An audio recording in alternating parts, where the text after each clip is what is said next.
So next we have item 8A. It's the RLS field and track replacement. And this is a presentation, and I'd like to call on Miss Andy Stubbs. Thank you. Looks like we're perhaps missing a slide there. So the board knows that for some time now we've had issues with irrigation over at the RLS track and field, and those issues have been further compounded by the ongoing drought. And so November 10th, the Business Operations Committee met and reviewed some information about some different replacement options and funding, possible funding scenarios and so forth. And so this evening I would like to share with you the information that I presented to the Business Operations Committee, and then also share with you what their recommendation was to the board. And so the next couple of slides just talk about some of the background. We have tried some different mitigation efforts, and those have helped somewhat with the irrigation.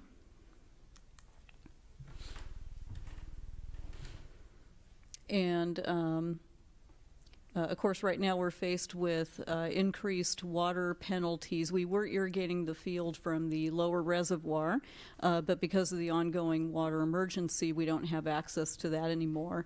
And so, as you know, the field has gone brown, and so we've got some pictures there.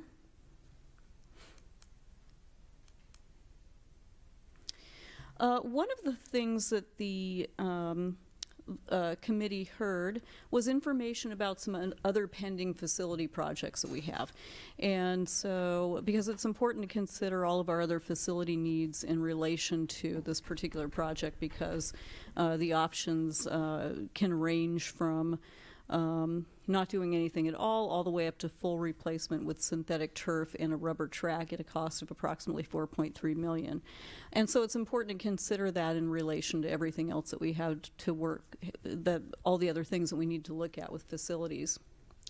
And so the committee heard some information about a variety of projects that we have, and they saw some different, some of the different projects that are in queue, and they have not yet approved these projects. For example, doing some repairs on the Oak Avenue sidewalk, doing some roof repairs across the district, and some possible HVAC replacement. And the board has seen some of these items come to them for kind of pre-consideration, if you will, through some other presentations. We'll need to begin looking at the domestic water system at RLS, and some gutters and downspout works at RLS also, doing some fence repairs across the district and so forth. So another thing that we talked about with the committee as a very important consideration is, where do we get the funding to support these projects? And we would have to use our reserves, and so we talked quite a bit about the different funding sources for that, and then possible use of the general fund as well. We'll talk a little bit more about that as we progress in the presentation, but the bottom line is that we have more facility projects in the queue than we have reserves or funding for at this time. And so we can do a lot of things. We can't do everything, at least not right away. And while there may be some state facility hardship funding for it, largely the school districts have to rely on use of their reserves to fund these types of projects. There are some non-voter approved borrowing options out there, some different finance options, for example, going out for a certificate of participation. However, those can be very costly, and soft costs alone for this type of financing might be about $200,000 if we were, for example, to borrow $2.5 million. And as you can see at the very bottom there, the cost of financing a portion of the, even a portion of this project would be quite expensive over a 20-year period.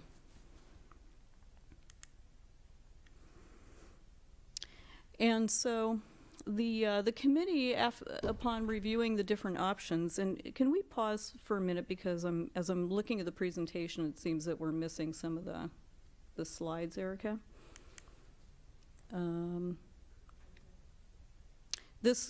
this one here is one that I wanted to go through in particular that shows the different replacement options. So, and one that's not on here would be not doing anything at all with the track and field and letting it stay brown for the time being. So the committee did discuss that also. And then as you can see here, option one would be reseeding and refilling with decomposed granite. And that would require ongoing maintenance, and apart from additional water penalties and so forth, it would cost approximately $36,000 a year to keep the field watered. Option two would replace with natural grass turf at a cost of about $2.5 million.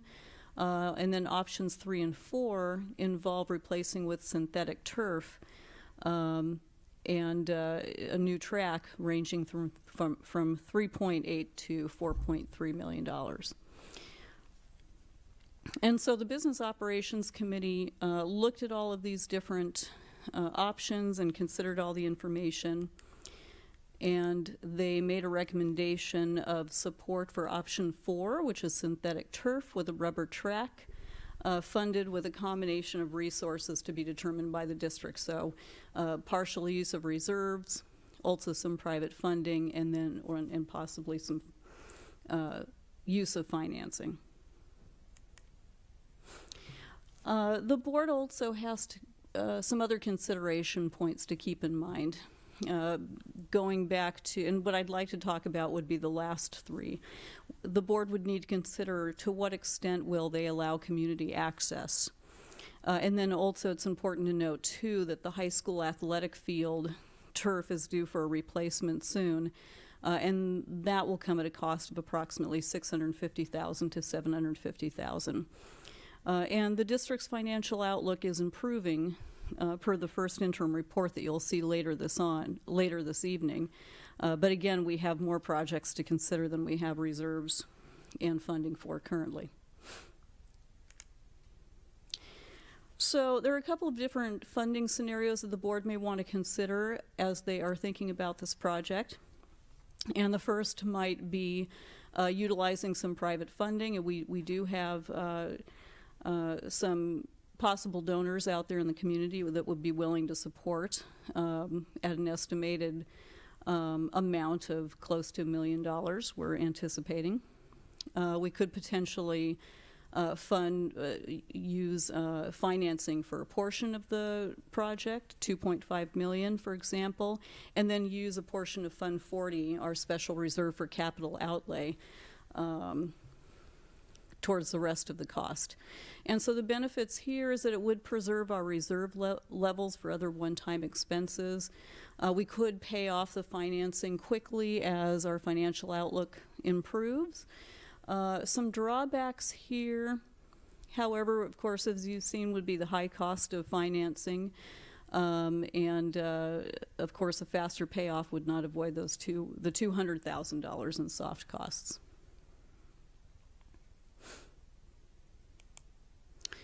Another possible funding scenario would be not engaging in any sort of outside financing, but relying on donations and then also making a sizable contribution from the general fund to our special reserve for capital outlay in the amount of about $3.3 million.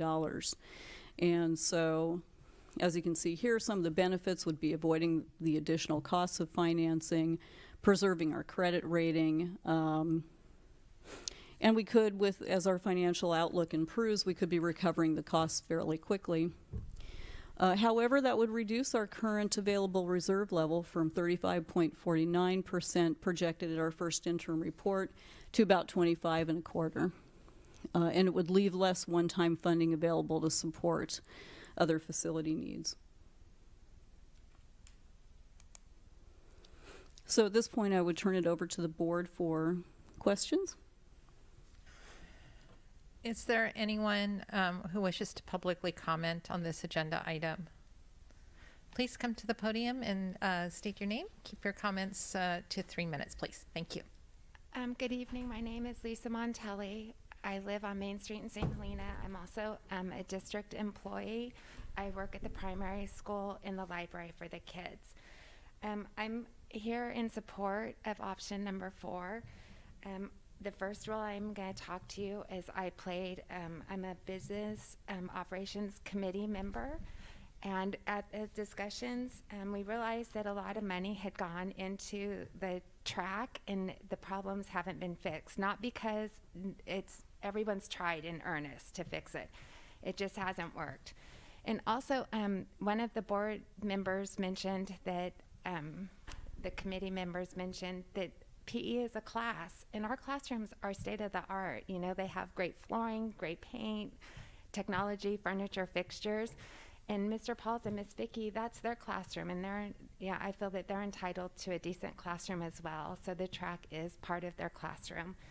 My second role is as a family member, as a wife, a mother, and a grandmother. My husband is born and raised here, and he said that approximately 50 years ago, he was at the RLS, and he had this, it was a problem then, and they called it the river run when they had to go outside for PE.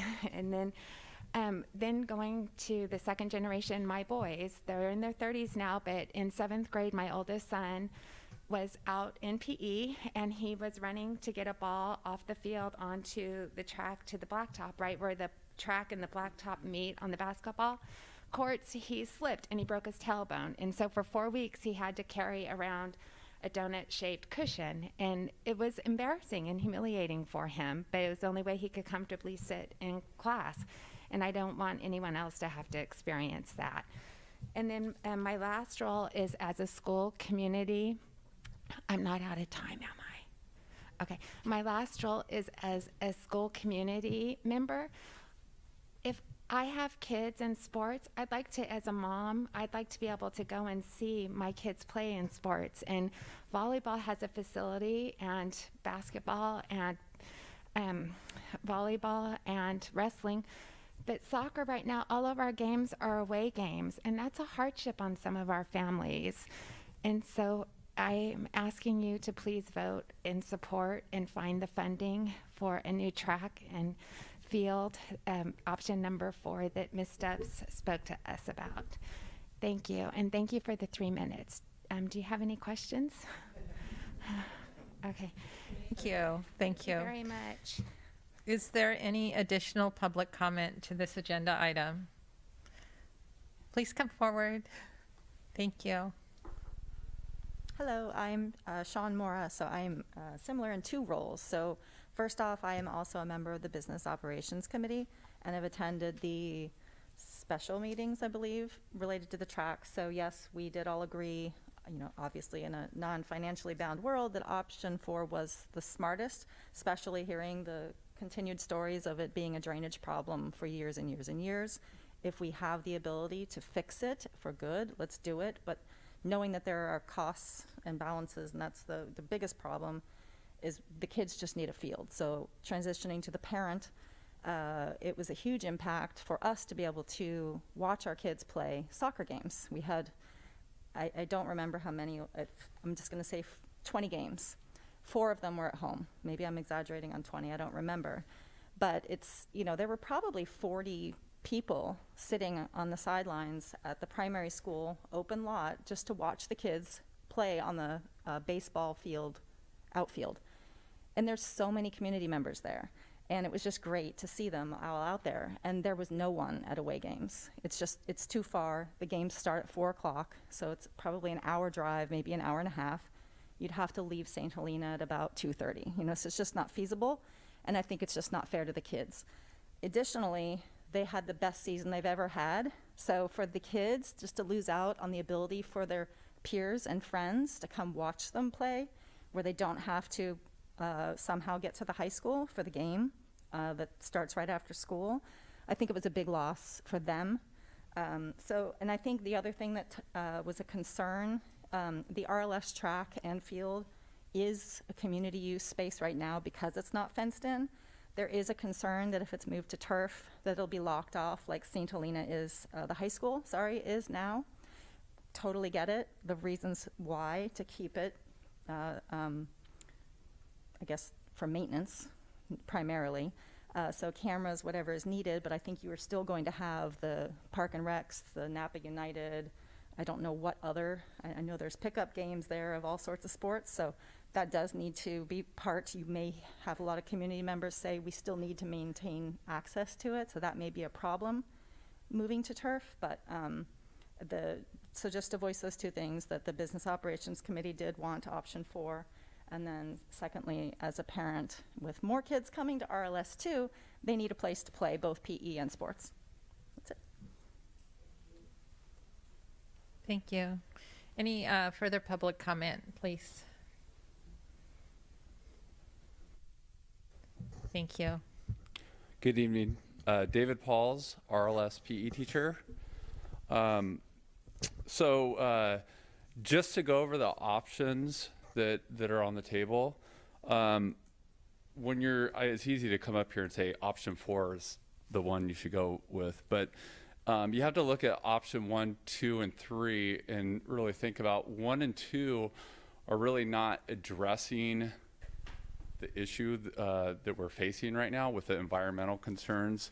Part of knowing the history of the RLS track and having been there for the previous remodel or upgrade of the track, it's not level. And so that presents a drainage problem. So even if you were going to go with grass and stick with a dirt track, you'd have drainage issues. And that's always been an issue as long as I've been there. And then option number 3 with the blacktop, just the blacktop is not going to offer an ideal surface for students and athletes and community members to be active on a daily basis. Our students are out in PE daily using the track, and if it were asphalt, I can guarantee you that we would probably end up with a lot more problems and injuries and things like that. So that's not an option. And so option 4 is really, to me, the only logical choice to go with. And I know it is an investment, and I think that really is what should be is really at stake here. It's an investment in the current RLS students, athletes, and community members, because basically in this community there's a limited, I heard it earlier, limited number of fields available. The high school track has traditionally been off limits to community members probably for good reasons. I'm the high school track coach, so I appreciate that I have we have the best facilities, and it's not compromised from community use. But the RLS is used by the community. All people in the community from all ages run, play soccer, play whatever, go down to the community, to the RLS for their community activities. So so option 4 to me is really the only choice that's really out there, and it is an investment. It is, like Miss Montelli said, it is our classroom, and the RLS PE program over the years, as long as I've been there and Miss Vicky's been there, and before that, I'm out of time. Jeez, there was no warning. It's part of their development. It's part of their physical and athletic development. So it's an investment in them and the future RLS students and community members. Thank you. Thank you. Thank you. Any further public comment, please? Good evening. My name is Jim Gamble, and I am an alum of the RLS Blue Devils. So I'm here. I'm a huge advocate of this new track and field at the RLS. I live in the neighborhood, and I drive by the RLS once or twice every day, and it just breaks my heart to see the field in the condition that it's in. And it's just the situation that we have. And I'm speaking to the choir here. You all appreciate what a tremendous community resource this field is to our community. The students at the RLS use the track and the field every single day. I remember running the mile every single Wednesday when Pat Patterson was my PE teacher, and now Mr. Pauls and Miss Vicky have kids running the mile every single Wednesday. And And then the after school sports, that field is used a ton. And then all weeknights and weekends, that field is used. And sometimes by organized sports on weekends, but on the evenings, community members are out there playing soccer and utilizing that field, and community members are using the track to get their exercise in. So it's a tremendous community resource, and we need to do something to change the current situation. I'm also thinking about blue zones. I don't know if you guys have heard of blue zones, but the goal is to make the Upper Napa Valley a blue zone, and the whole idea is exercise is a big part of healthy living, and so many people utilize that track and field to further exercise. So replacing the track and the field, it's the right thing to do. Climate change is here, and I think about the lower reservoir, all that water. I mean, to water that field, it takes hundreds of thousands of gallons of water every year to water it. I don't know the exact number, but I know how many gallons it takes to water my lawn, which I'm taking out and putting in synthetic turf. But it's a lot of water. And so that water in the lower reservoir really ought to be utilized for people. So that's one thought. And the other thought is, just financially, I think Ms. Stubbs mentioned that you're spending $36,000 a year to irrigate that field. It's a lot of money. You can buy a lot of books and purchase a lot of computers with that money. So that said, I'm here to let you know that we would be very happy to partner with you, and I'm happy to lead the fundraising effort to raise the $1 million. And I've talked to several folks, and they're all very excited about the project, and they all understand the need for this fundraising effort. So I think you're calling it the private funding, private whatever. But I can commit to you that we would raise the $1 million by May, June. I'd love to see this field in by next summer. I don't know if that's realistic, but the funding could be put together by then.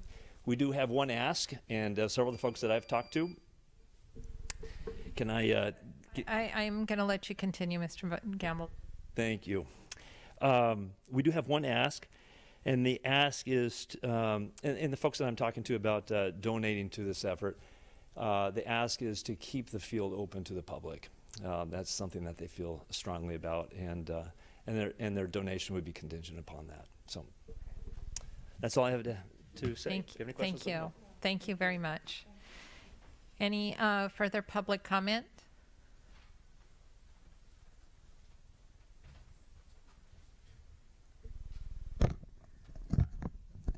Hello, my name is Larson Mora. I'm an 8th grade student at RLS, and I'm here to ask you to replace our track. So when I run track and PE when I run the track in PE with friends, sometimes we stumble on mounds of sand, and it causes us to trip and fall.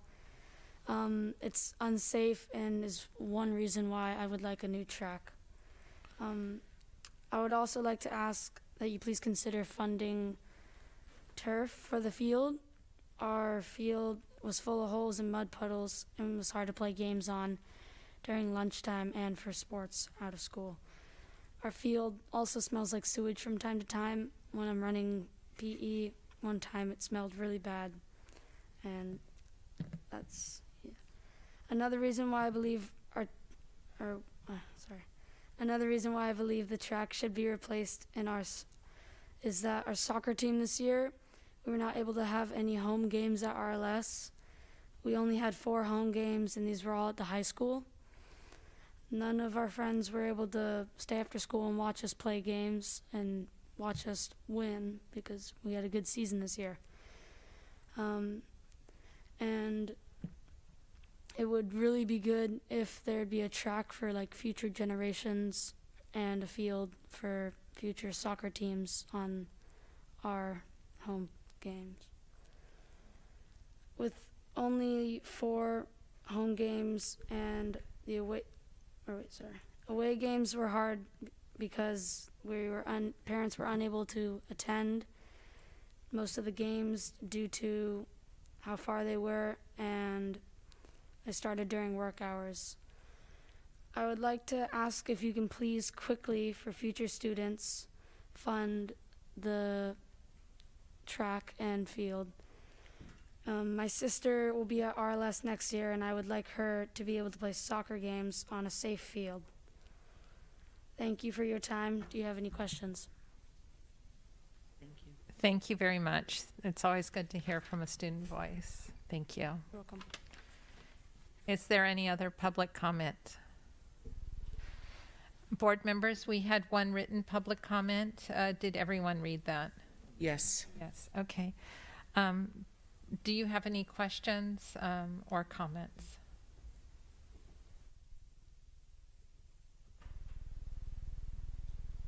One of my questions was partially answered because in the funding of this, I just want to state for the record before anybody starts to make judge of what I'm about to say, I am not in opposition to this project at all. But from where I sit in this seat, the financial responsibility I feel to this district weighs very heavily on me. And we are, this is a large price tag. And I know people think that this is a district that's flush and that we can do almost everything. And sometimes we can, but we can't always. So I want to make sure that if, we're going into negotiations, we're going into making sure learning recovery needs are covered. We have other facility needs that are equally important to all of our students, not just this one particular site.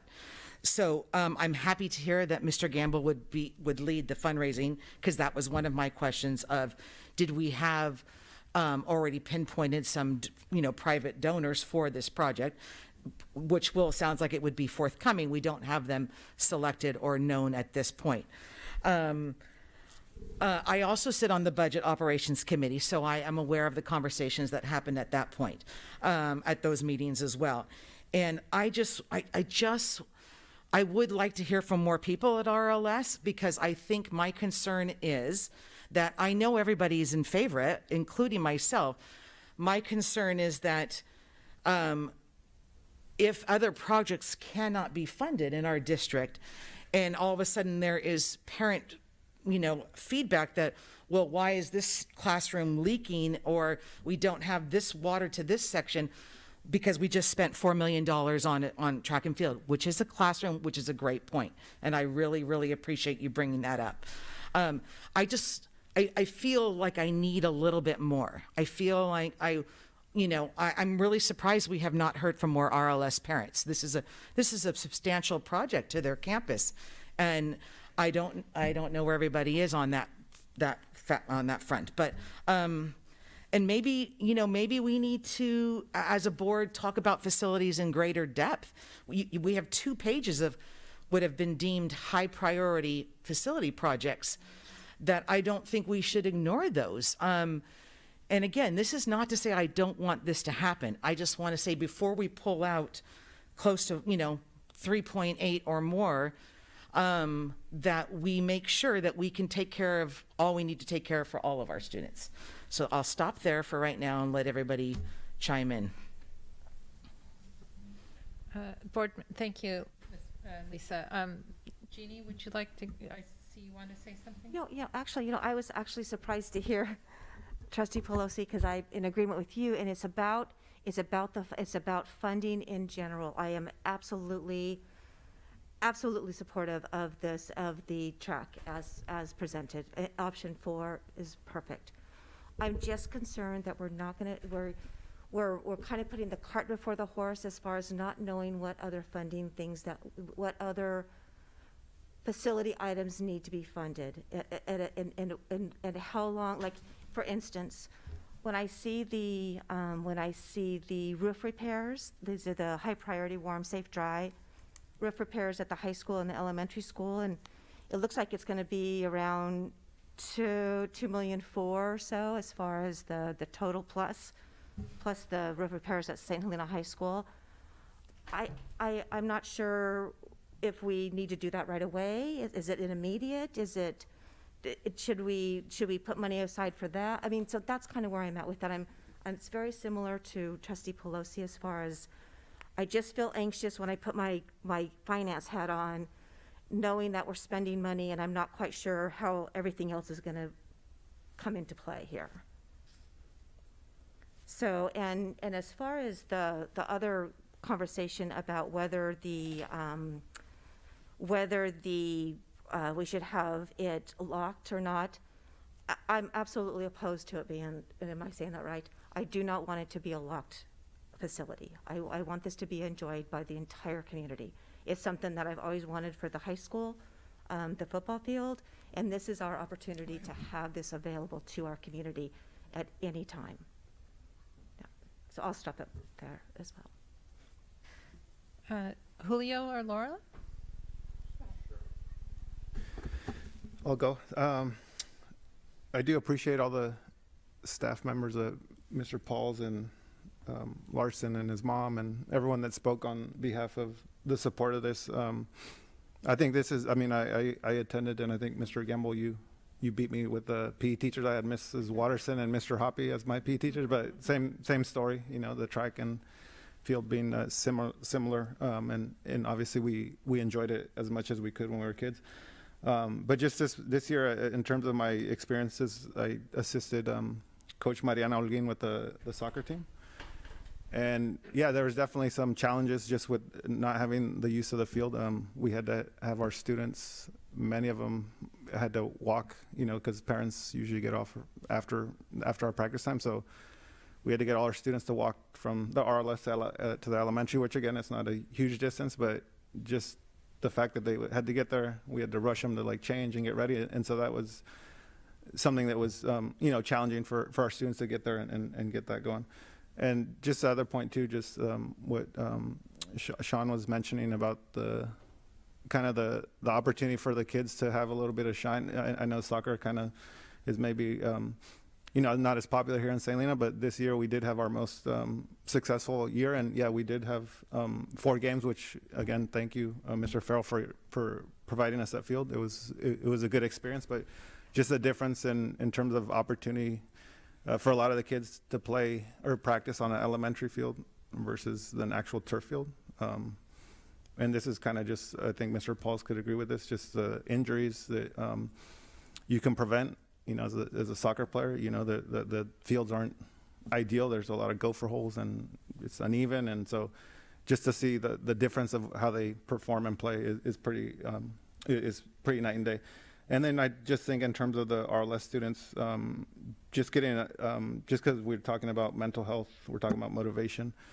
This is an extracurricular activity, but our soccer team, I mean, we had over 30 plus students. And one of the things I appreciate about Coach Mariana is that she doesn't cut any players. So we had 30 players on our squad. And a lot of these players, I mean, they were excited to play soccer. And so some of the time, just like Mr. Gamble says, heartbreaking to see the RLS field, but even heartbreaking to just like, you know, when we're on this field and they're asking us like, why do we have to practice here? You know, and why is this field so small and all that? And it's like, well, you know, you don't really have an answer for them, but just the fact that they had to, you know, that they don't have that opportunity just like that the high school does. So I think that it is obviously, it does have a hefty price tag, but I just think that part of the like social emotional support, mental health, I mean, I think the kids that are in sports are just, you know, healthier, more positive, or academic, you know, we obviously push the academics as well. So they were just really engaged in being part of this team. And it was an opportunity for a lot of these students that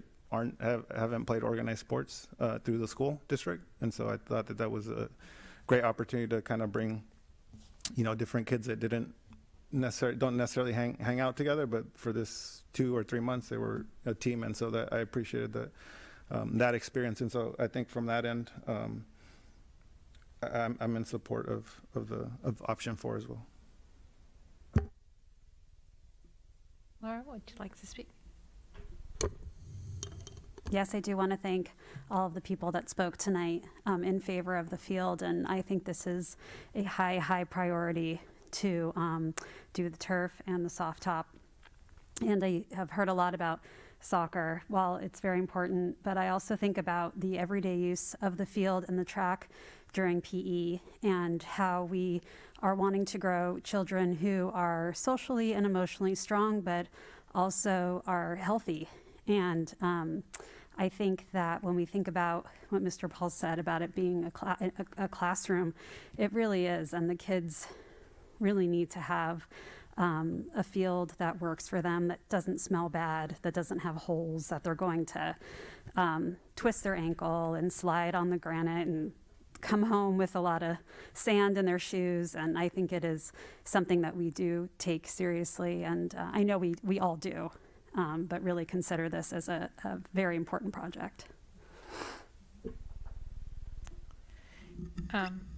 I'll just say a few words, and I'll try not to go on too long because I know we have a long evening ahead of us, but I also was an alum of RLS and a high school and ran track, and I remember actually always having, when I started track team in 7th grade, you always had to look down because you were always afraid of where you were going to turn your ankle on those tracks because you were going to trip and fall. And that's no way to learn how to win a race. So it has been a problem for generations. And I don't think we should keep kicking the can down the road. I do understand that it is a lot of money, and it's going to really impact our budget. And what did stand out to me, like to Lisa and Jeannie, as well as when I looked at those other projects, and the one that stood out for me the most, actually, of course, the roofs, but our high school lockers are horrible, and the price tag we're looking at there now is also $2.5 million.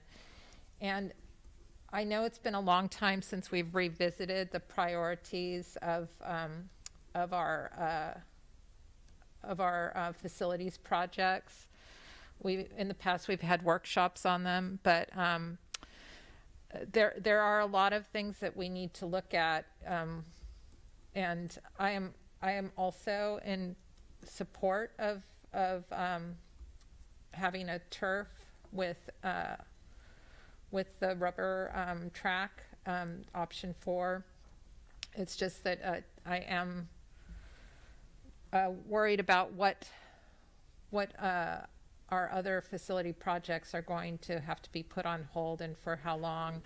And the one that sticks out to me is where are we going to, when are we going to, and how are we going to do some of those big ticket facilities projects like the high school lockers.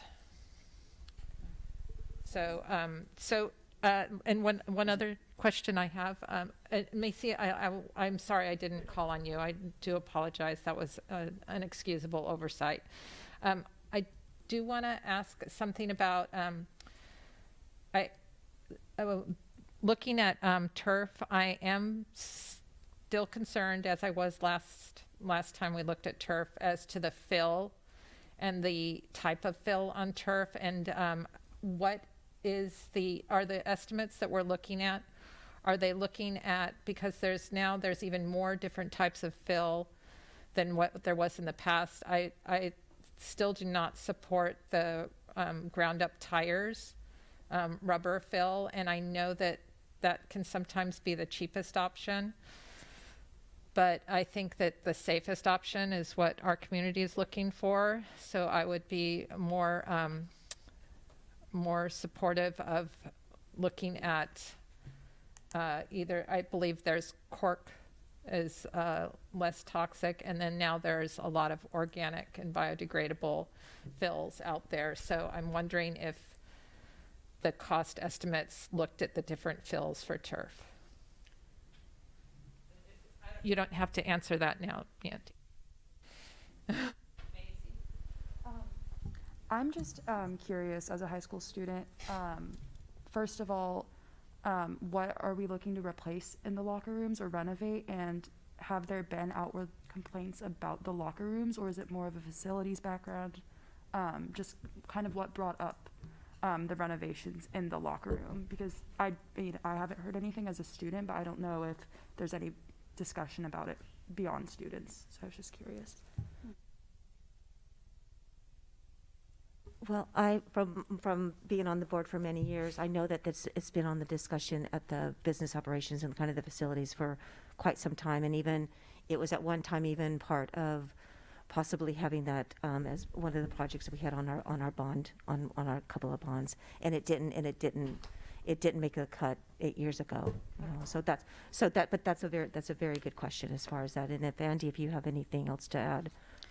No, that's right. We before the bonds were passed, there was a facility master plan that was done back in 2010. I believe it is included in that master plan. And then since then, we've also worked with our project consultants to walk all the sites and have continued to identify that as an area of need. And then the board may remember too that one of our architects, Trent Summers, had done some site assessments for us. Real complex spreadsheets that include, I believe, most of these larger ticket items, and then additionally just some smaller deferred maintenance items. Okay, thank you. I was just curious. I haven't seen the locker rooms at the high school, so I don't know about that, but I do think about function, and if a high school student isn't sure why the locker rooms need to be changed, and we have support from families and children who use the field every day and it's not functioning well, I think that should be a priority. Good point. And in addition, I mean, I went to the RLS 5 years ago, but I remember it was run big and I was running on the track and I slipped and face planted on the track in front of many people, which I know is just a story like Mrs. Montelli's son. But I do remember track and field. I wasn't ever like a strong runner, but I dreaded running on the track because I felt like I was going to fall, and I fell numerous times, not always face planted. But it did always concern me when I ran the mile. Like, am I going to twist my ankle today, or am I going to face plant in front of everybody? Which I know I'm laughing, but and again, I know that it is a huge cost, like ginormous cost. But about the locker room, I just felt like, I mean, unless it's like a safety concern of any type, I didn't notice anything in the locker room that made me feel the need, or any of my friends, like, oh, this should really be renovated. But again, I'm not a business, like, I don't know any of that. Yeah. But it does just make me think about the field a little bit more, because I would love a rubber track to run on as a facility. But again, just. No, thank you for sharing that with us. That's important information. Thank you. Thank you. Thank you. That's why we're lucky to have a student school board absolutely. representative. Thank you. We need your voice. So, I'd like to see if there's any more comments or questions, or Dr. Wilson, do you want to say anything? I just wanted to remind President Haug this is an information action item this evening, and so if the board is not prepared at this time to take action, we would be seeking additional direction as far as any next steps. If you are prepared to take action, then you would be looking for a motion to move forward. Yes, exactly. So, I know that there's, we know that our staff and administration will move forward cautiously, and they know what our priorities are. Do I have a motion to approve option 4 as presented? I'll make that motion. Do I have a second? I second.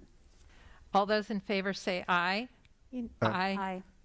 You know, I just want to say, though, I'm not opposed to the project. Okay. I am not opposed to the project at all, not one bit. For everything that I've heard tonight, we've been hearing this for many, many years, and I'm just, you know, but then I'm also thinking, you know, if I, and I'm saying kind of, you know, for us, you know, discussion, I'm also thinking that if Ms. Stubbs feels like this is that we can handle, we can pay for this as well as pay for the facilities as they come up, then I know that the excellent job that she does, you do, and I feel confident about that. But it's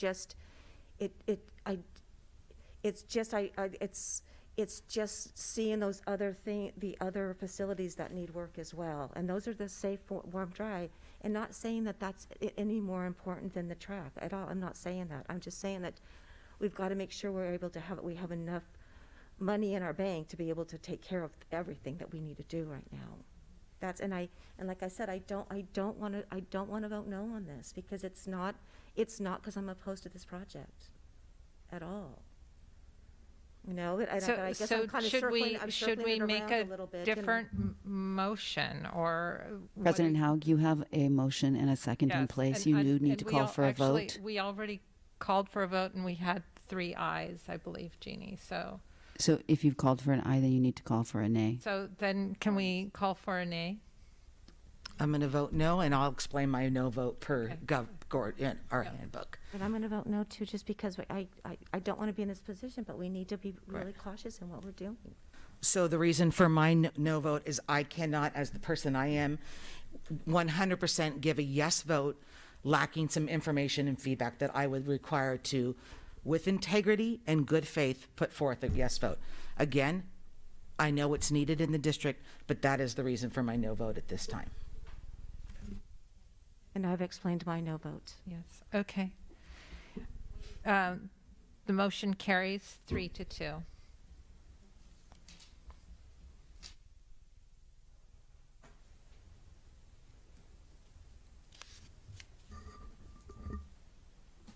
But let me say, I'm happy about that. I'm happy. We need a new track. We just have to be very careful with our funding. We need a new track. There's no doubt in my mind.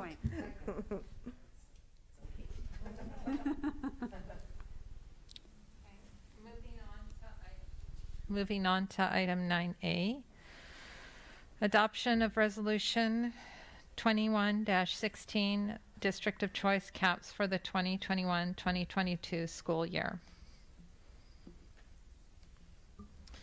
I'm sorry. I'd like to call, I'm not getting my President Haug, may I go ahead and make that presentation? Yes. Thank you. Yes, I am bringing forward to you a resolution to establish the DOC enrollment caps for the 22-23 school year. As you look at the chart, you will see that there are no changes to my recommendations from last year. And this is largely due to the fact that we are still in the middle of a pandemic. Our environment is still incredibly unstable. The entire state of California will be wearing masks for the next 30 days to try and slow the spread of the new variant. Our class sizes are smaller in most grade levels at this point in time due to the lower caps, and the learning recovery is not complete yet. So at this time, I do recommend the caps at this time, at this size, for DOC for the 22-23 school year. Is there anyone who would like to publicly comment on this agenda item? Brandon? Sorry, good evening. My comments regarding enrollment caps come after a few site visits with our teachers and our union leadership team. Over the course of last week, I tried to answer teachers' questions to the best of my ability, remind them that we are a unit, and board resolutions like the one we are discussing now have the potential to negatively affect our unit going forward into the future. It is the St. Helena Teachers Association opinion that continued reductions in enrollment caps would not benefit our academic or co-curricular programs. Most importantly, our students. We execute and facilitate these programs daily and ask that the board acknowledge that the consecutive years of reducing enrollment caps could have lasting repercussions that reduce the need for staffing and to dissolve potential programs. Our teachers work extremely hard to maintain these programs, which contribute to making the St. Helena Unified School a school that many in the surrounding area would like to be a part of. I understand want to point out that we've heard from the current board and its district administration that you're not in favor of reducing our programs and staffing in the past, and I appreciate that. We also recognize there are 4 seats open next November. We also realize that some of our district leadership is could be potentially changing in a few years, and that puts us in peril if continued district numbers are capped at a lower number year after year after year. I may need more than 3 minutes if you don't mind, but I'm going to try. We generally do not understand why lowering the caps again is such an important issue. Our teachers have risen to the occasion on every issue faced with them in the last 6 years: fires, smoke, power, and a pandemic that we're still in. We are asked to do things that other school districts were not asked to do, and we did them. And we feel like, teacher-wise, we've been able to remediate as much of the learning loss as we possibly have could. If the sole issue is a reduction in enrollment caps is learning loss, then we have plenty of experience and creativity with our teaching staff to mitigate these learning deficiencies. Examples: TK math and reading intervention, general and special education, parent volunteers when allowable, establish MTSS support systems, work around equity at all sites, and we can go on and on. Everyone within the SHUSD committee has a proven track record to make good things happen for students. And we've been able to address these issues at any point. Finally, I say this as not only as the SHTA president, but as a community member who fathers 3 daughters in our school system. They've had all a great experience thus far. None of them are graduating yet, hopefully soon. But as you make these decisions regarding a reduction in cap size, please think about those experiences you could possibly be putting in peril going forward. That's all. Thank you. Is there additional public comment on this agenda item? Board members, comments or questions? I believe it's okay to ask a clarifying question on that public comment. Was that a statement on behalf of K through 12 teaching staff? I'm sorry, Brandon, if I didn't hear you. I met with all of our staff. I met with 3 of our sites and Okay. Talked with the staff about this particular item. Okay. And understand how the need for 3, 4 teachers in each grade level may be in question down the line. Okay. And that's just the truth. Okay, no, that's great. I just wanted to get clarification on Yeah. the body It's of a- people that yep. it was representing. So, thank you. Board members, comments or questions? Yeah, I have a question, Brandon, about if you can't answer, I understand, but the programming that you were talking about that you're concerned that may go away.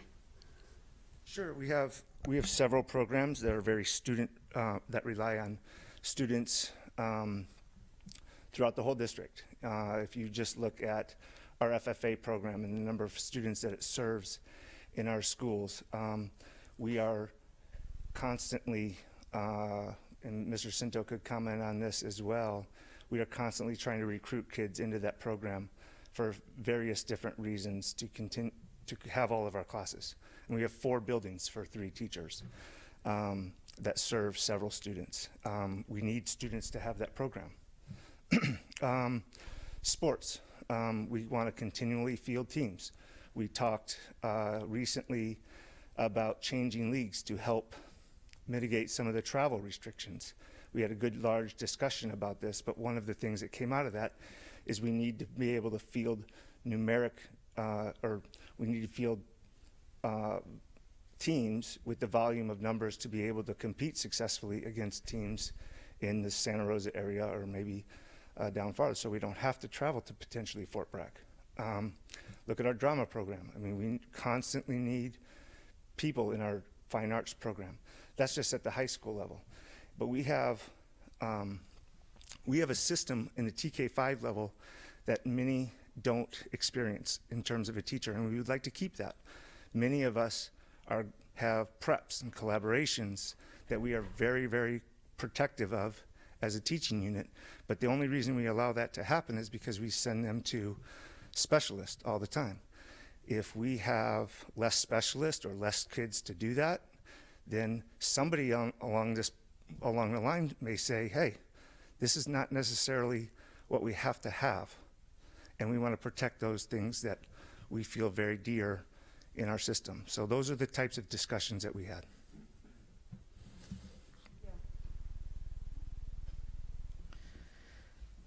Board members, other comments or questions?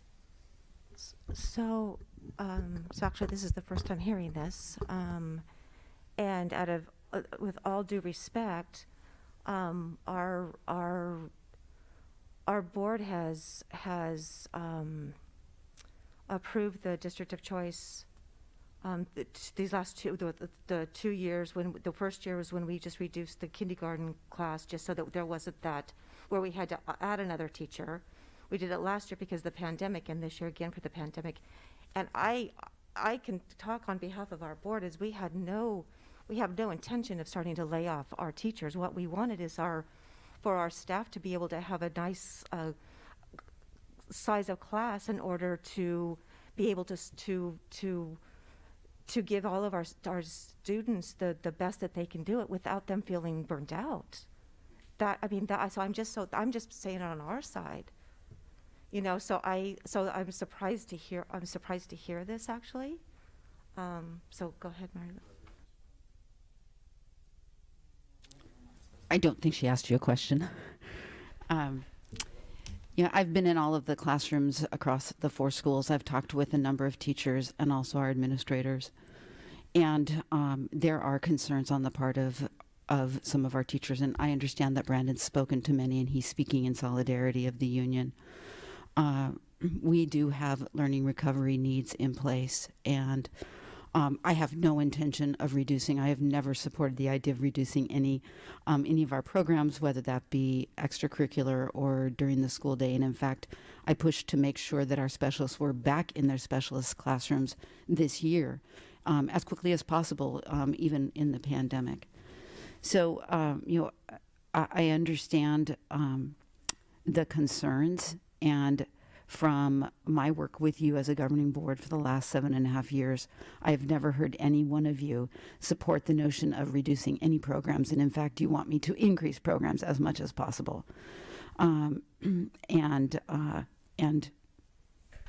So while I understand that Brandon spoke to a group, I did speak with individual teachers and our administrators who have concerns about class size and about recovery.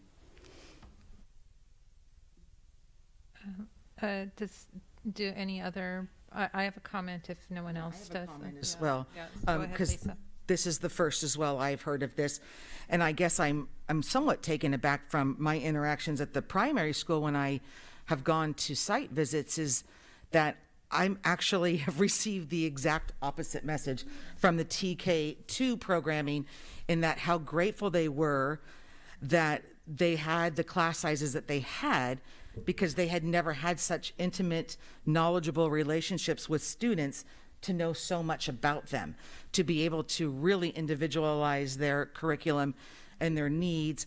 They knew about their families. They knew about their friends. They felt, this was just relayed just like that how grateful they were when asking the question, do you think it's too small of a class? Oh no, this is a slice of heaven kind of thing. So I realize that doesn't cover everybody, but I am surprised. And I agree with Dr. Wilson that I don't believe this board is in favor at all of seeing anything dwindle. I think the idea is to usher us through this next year and come out the other side stronger and better, and then reevaluate. These are not set in stone in perpetuity. What's the word I'm trying to say? Yes, thank you. Right? We get to look at these as much as we want to, really. So I just think that it's, again, our responsibility to make sure the students that we have what they need to come out the other end of this. So again, that's just my personal interaction that I've had based on the primary school. And I would like to also, I visited the classrooms at the primary school, specifically looking at this issue of class size, and I spoke to teachers as well.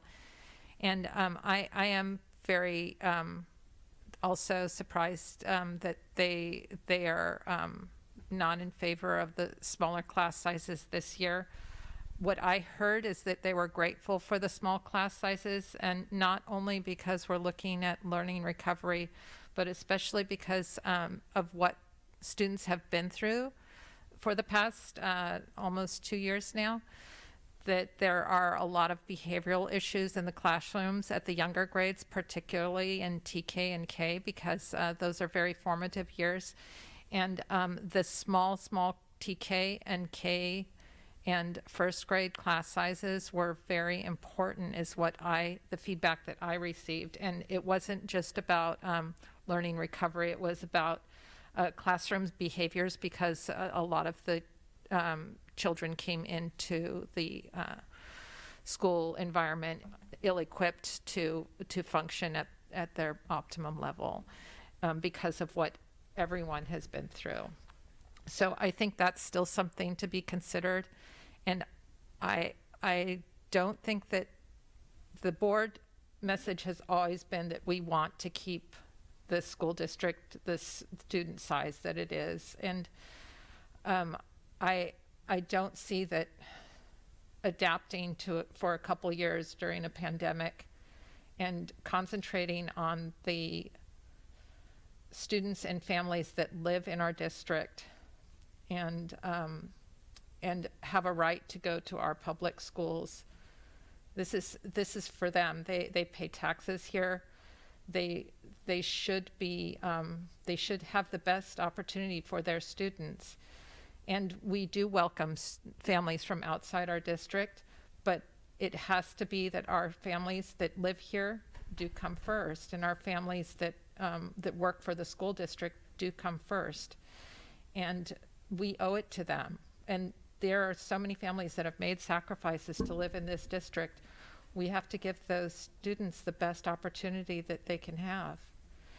And I don't think that that we're looking at this long term in any way, shape, or form. If anything, there are 2 huge housing developments planned for this city. I know that they're not anywhere near to being approved, but down the road, we're looking at hundreds of houses possibly being built within the city limits if those plans get approved. So I don't know what the future holds. Maybe it's time that we start at a later date. We should have another board workshop maybe with respect to future enrollment, the way we used to do those future enrollment predictions back. I guess the last one we did was quite a number of years ago. I don't know how many other board members feel about having one of those enrollment survey workshops and projected future enrollment workshops again, but I found them to be very helpful. President Haug, if you would stay in line with the agenda item. Okay. Thank you. Okay. So we do have the enrollment caps before us. It is the recommendation of the district. Do I have a motion to approve the enrollment caps as presented? That's a resolution. I don't know if you I'm want to sorry. call it out. Yeah. Resolution 21-16.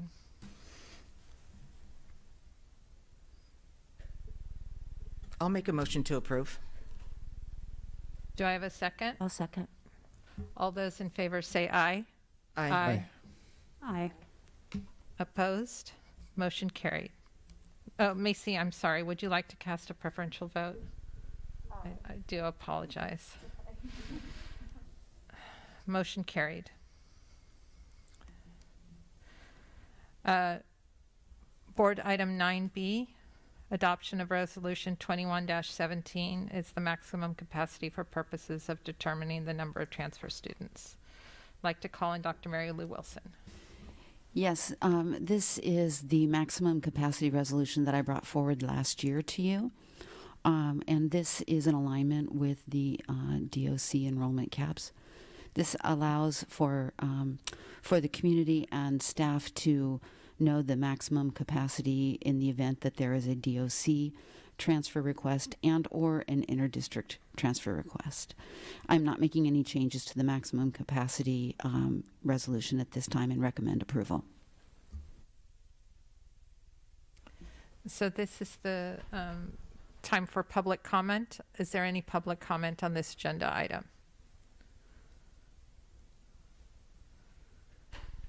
Board members, questions or comments? No. Do I have a motion to approve this agenda item, Resolution 21-17 as presented? I'll make a motion to approve Resolution 2117 as presented. Macy, would you like to cast, is there a second? I'll second. Macy, would you like to cast a preferential vote? Aye. All those in favor say aye. Aye. Aye. Motion carried.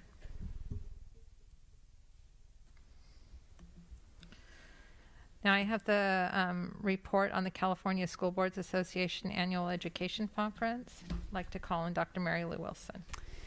Yes, many of you were very pleased and excited to return to the California School Board Association conference that was held in person in San Diego this year in early December. And a couple of you were not able to attend the in-person conference, and you did attend it virtually. You had opportunities daily for new learning and stretching your opportunities and growth with regards to governance. And we have asked at this time that each of you share 3 big ideas from the conference that you want to make sure that your colleagues know about and the community can learn about what you learned about while studying governance and learning from CSBA. So President Haug, at this time, if you could direct each board member to share 3 big ideas, I think we'll all enjoy hearing from each of you.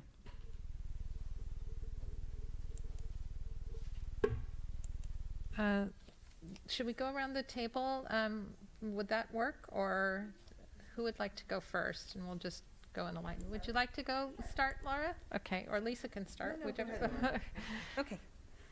So I was thrilled that the CSBA offered a virtual conference. So I was able to attend that.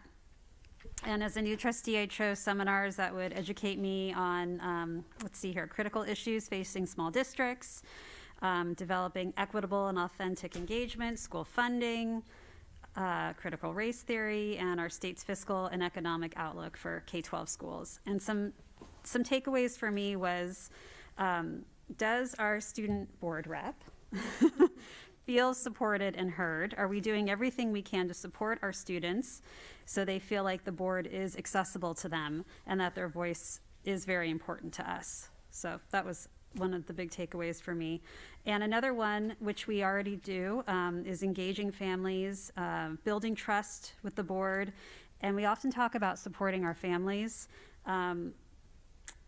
but taking a moment to especially support the fathers in our community and helping them to build engagement with their children's academic and social emotional health was a big takeaway for me.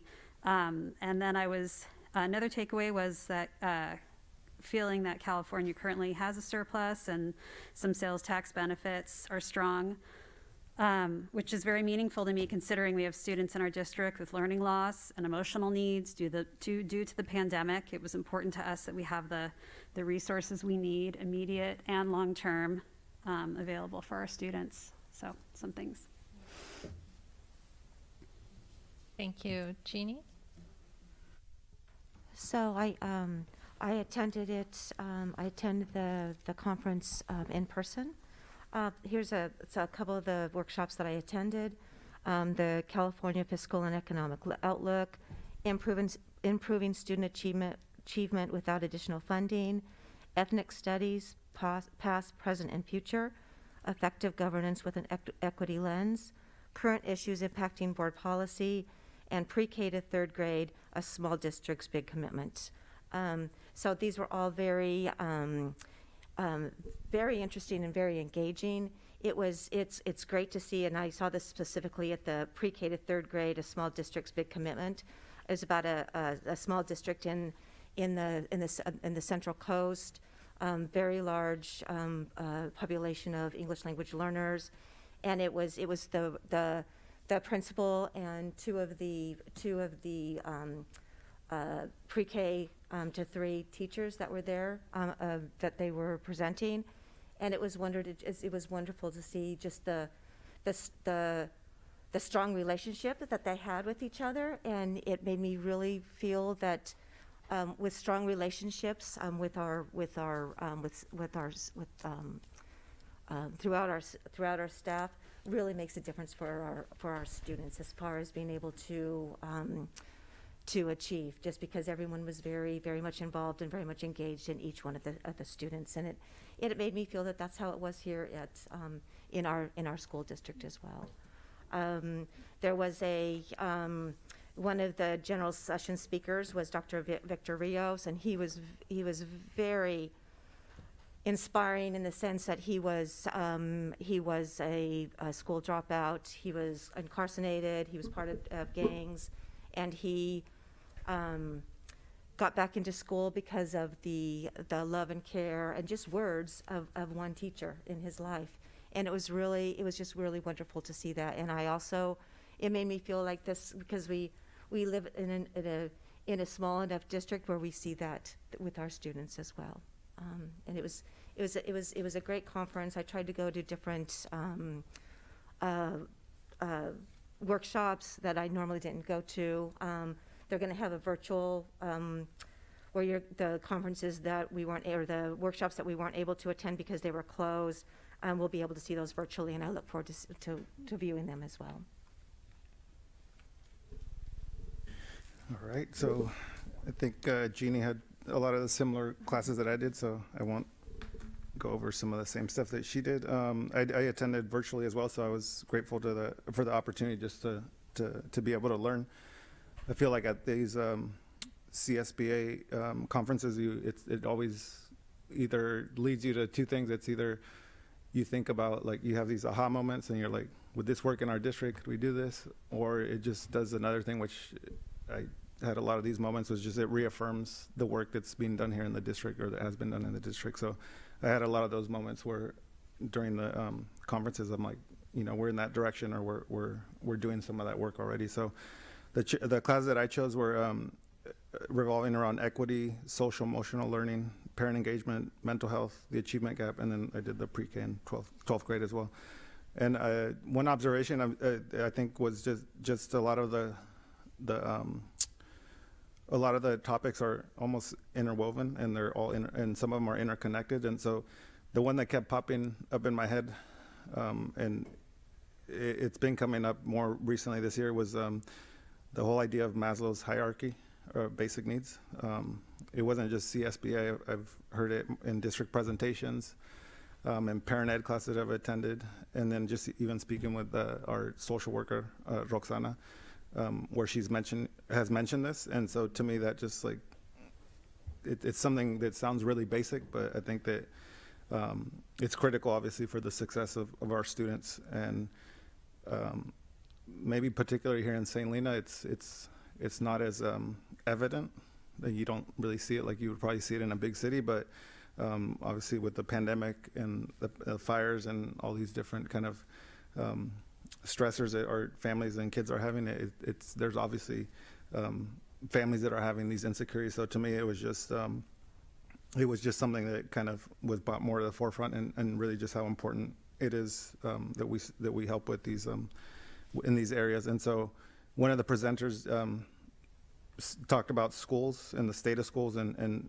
basically saying that schools are now, or have been, more than just organizations or institutions that just provide education for the community. And that a lot of schools, I mean, obviously some of the work we're doing here, he foresees that a lot of schools are becoming centers or hubs for health, mental health, housing, transportation, food and clothing. And so that the district should really embrace that rather than fighting it. And I think that our district is embracing it, because we've done a lot of this work in this past few years. So that was kind of one of something that I was reaffirmed. And then the second one, it wasn't a class that I took, but again, it was the speaker that Jeannie talked about. So I won't go over his story, but just in terms of his details. But to me, it was just very powerful and impactful. And he said a lot of things that, I mean, just that connected with me, and I felt that were valuable in sharing. So obviously the role of the teacher, that was like one of the main takeaways. And again, we know that our teachers play a critical role, but just the sense that our teachers have that power to basically transform a child's trajectory is important, and that and so basically the positive relationships that our students have are super critical, and that you know, I think for me it just again reaffirms that role that they play. He talked a lot about the emotional support in terms of being key to student motivation and teacher self-efficacy. And so I think that those are important, just that we're supporting our students, which again, we're doing here at the district. And really just, I like the balance that he used. He talked a lot about social emotional support, but he also emphasized having a balance of that with rigor and high expectations and achievement. And when he said that, that really just kind of, I was like, that's our district. We have rigor, we have high expectations, and I feel like more so in this year than any other year, we talk a lot about social emotional learning and the whole child. So I think that is something that was very powerful, and I commend the district for having that mindset. And the last piece that I'll just leave you with is the family engagement piece. He talked about providing a welcoming space for all students and families, and really just looking at students from kind of a different lens and perspective. And again, I'm not saying that all educators or teachers look at students this way, but he talked about like assets and looking at students' assets or like their potential versus looking at their deficits. And so to me, that was just an important mindset to just understand that our teacher's role is not necessarily to say like this student will be successful and this won't, and this student won't, but basically to keep those kids in track and engaged and motivated and feeling positive about what their future outlook could be. And so I thought that was a huge takeaway for me, that just in terms of the role that our teachers play. So I think that I'll leave that one at that. But again, to me, that was kind of the most powerful speaker that I heard, and so that's why I spoke to most about him. Okay, I attended a session called School After COVID, which obviously is a humorous title because, as the presenters said, we are not after COVID. We're currently still in COVID. So when they planned this presentation, I think that they thought we would be after COVID. But it was how boards can support students and communities after COVID. But they kept it relevant to during COVID, and it was how to bridge the disconnect between what was happening and what perhaps communities or parents think is happening. And some of the ways that were discussed by different school districts were, you know, ways to bridge the disconnect was community partnerships, mental health access and supports, expanded learning opportunities, meaning before and after school opportunities, summer school, intersession learnings, learning hubs within the classroom, critical relationships and healthy school climates, and then combining academic and enrichment to give students that nice balance. And then the top point at the end was to invest in human capital, knowing that some that may be hired will be for the short term. Because ideally, one of the things to help bridge that disconnect was they were in support of small class sizes for the next year as we move forward and try and get these students to the following school year. So it was interesting. A lot of things I feel like St. Helena is already doing, which is always a very nice, reassuring feeling when you sit in those classrooms and say, we do that, we offer that. So I thought that was great. And then I also, I think since Julio and Laura, you were not there for the School of Sound Finance luncheon that we went to, I think the biggest takeaway that will be coming to school boards in the future is the universal TK situation that will be coming, and how that will impact particularly community-funded school districts, because unlike our counterparts that are LCFF, we won't be receiving funding for that. So that will impact our budgets, our classrooms, teaching staff. So that's just another takeaway, but I know that our district staff will keep us abreast of that. And then I also attended a board president workshop in the possibility that that might be a role I would take on in the future. Thank you, Lisa. So I also was very grateful to go to the annual conference as well. I always learned something there. The first topic that I want to discuss is I went to a lot of the discussions that I chose were filled by the time I got to the door, and so I had to choose something else. So I went to the CSBA Climate Change Task Force, which is a task force within CSBA that is dealing with issues concerning the environment. And I didn't intend to go there originally, but because I thought, our district, we have our green initiative, we're doing everything, but there is this resource available on the CSBA website, and it is the CSBA Climate Change Task Force. And I thought there are a lot of materials that maybe the high school leadership class could use, because there are the climate change issues. You can go to that site and look at what other schools are doing. And it's a lot of these climate change resolutions and programs within other schools. They're all student driven. So it's more of a hub, I would say, for looking at what other schools are doing and what other student movements are doing within the schools. So maybe a shout out to Macy bringing that resource back to the leadership committee, and also the environmental club, I believe it's called.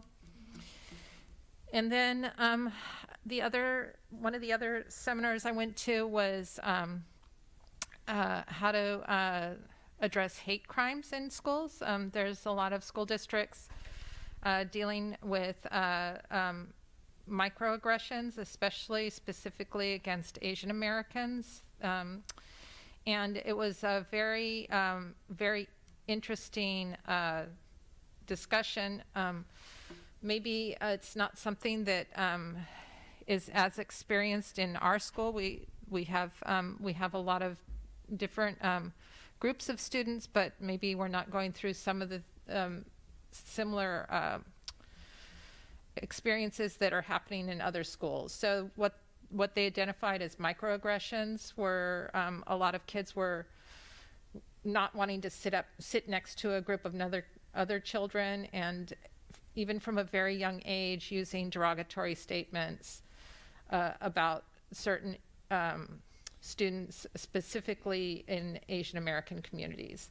So I think that that's something that, we're always looking at wellness, we're looking at equity, but it is something that is happening in schools, and it's something that we should all be mindful of, and we don't want it to happen in our schools. And then the last, I did go to a vendor, yes, but it also ties into one of the presentations that I saw. So there was the last day where nobody really wants to watch and see anything.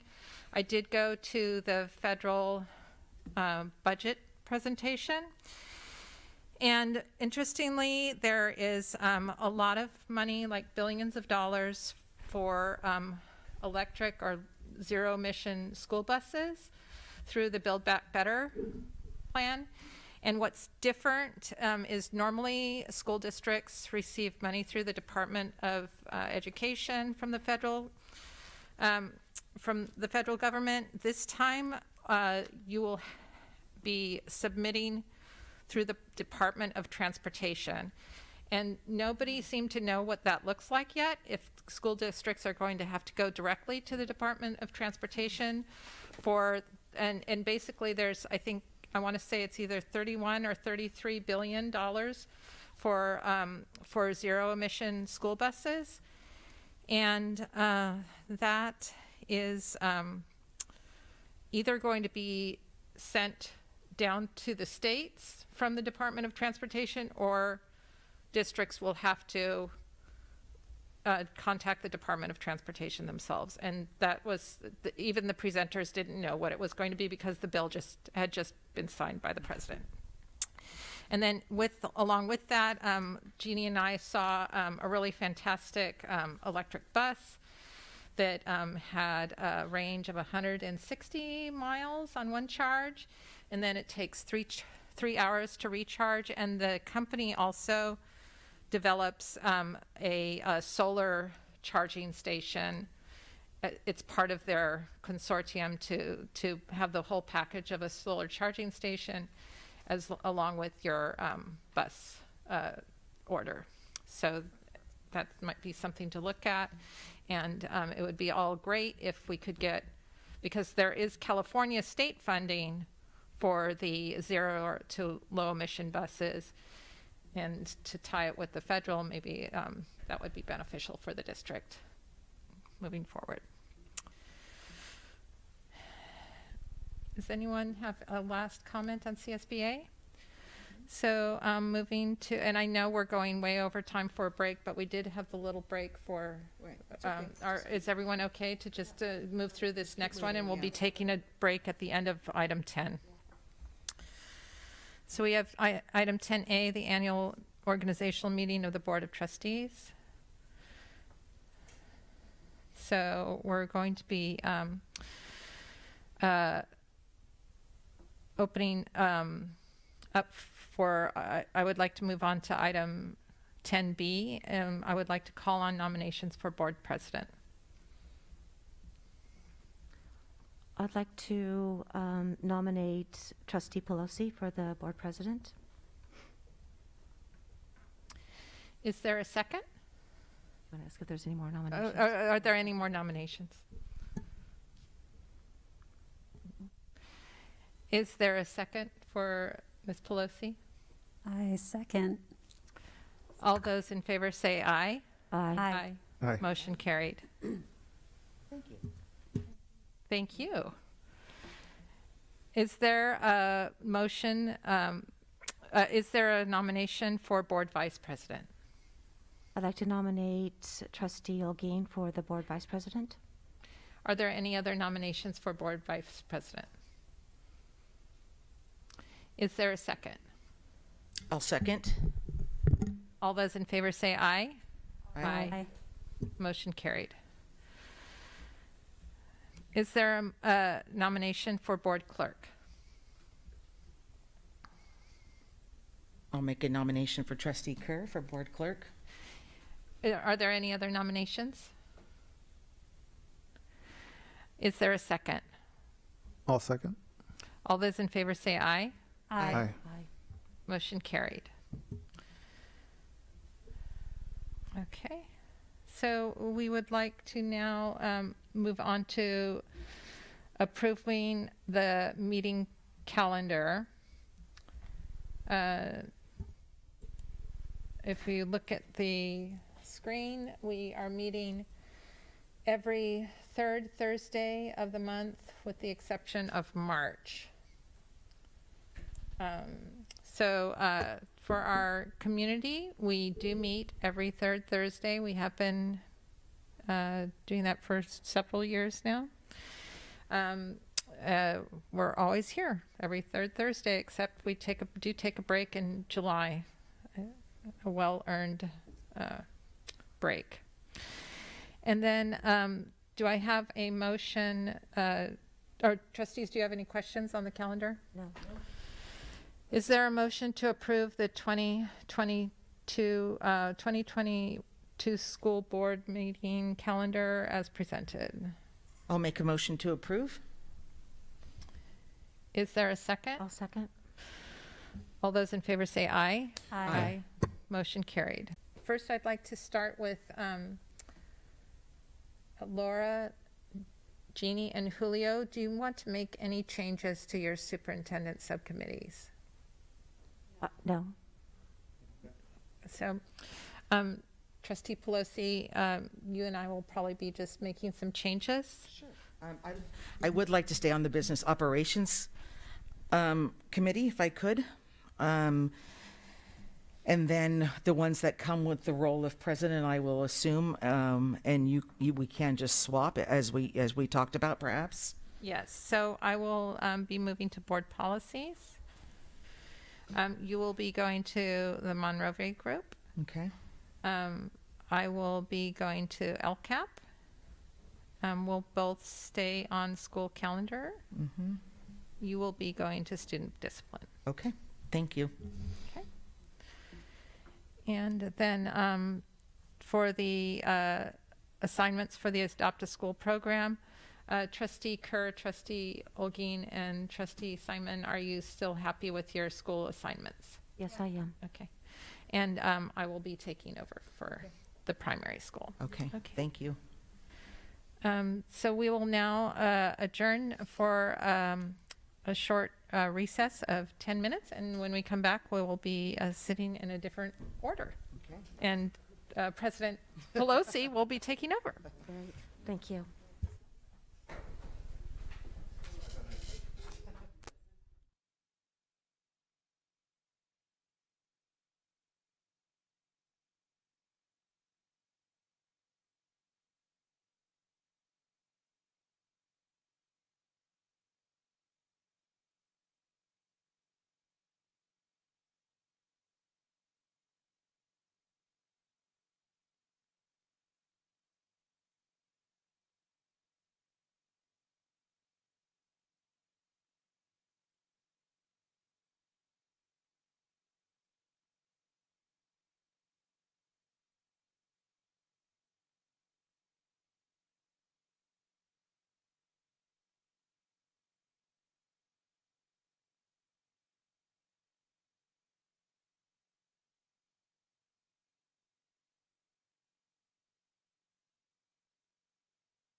because I felt like there was a loss of love of reading at my school. When I started reading to the kids, it was like their eyes would wander around and they just didn't really. And I was like, wow, they've always been engaged with this before. And so I decided to start making like a project with each book I read. So we just read Clifford's Big Red Dog, compare and contrast for the second graders because it's a movie now. So I wanted to, that kind of aspect of it. Right. But then I cut out all the red pieces and made a Clifford, and so like they're buying into everything now. And it's so rewarding. You should see them. They're like, okay, what story this week? What story this week? Yes, and then we give away the books.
But that's my only challenge is because it's so tight in between the two that I'm constantly racing. But then the reward is a short story, a project, and then the part of the book. You guys, what part is this now? And they're wanting to know because they're now becoming engaged. So I'm just loving my life right now, and I just knew that you were in the library land, so you would appreciate it. I totally There's no one else who can tell. No, I totally get it and appreciate it. It's like you have to do a real quick kind of make and take, like Yes. take it. Yeah. Yes. Yeah. And then we made puppets to go with another story, and so I just had little popsicle sticks and cut out a little thing. They cut it out. I made little puppets. And so then they had puppet shows to go with the Macy's Day Parade because the puppeteer is the one that created the Macy's Day. So that's what we did. Tony, the guide, the name. So they made their own puppet, and then they had puppet shows, and then they were doing.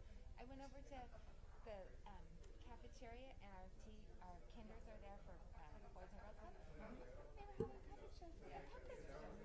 You must feel fabulous about it. You should feel really good about that.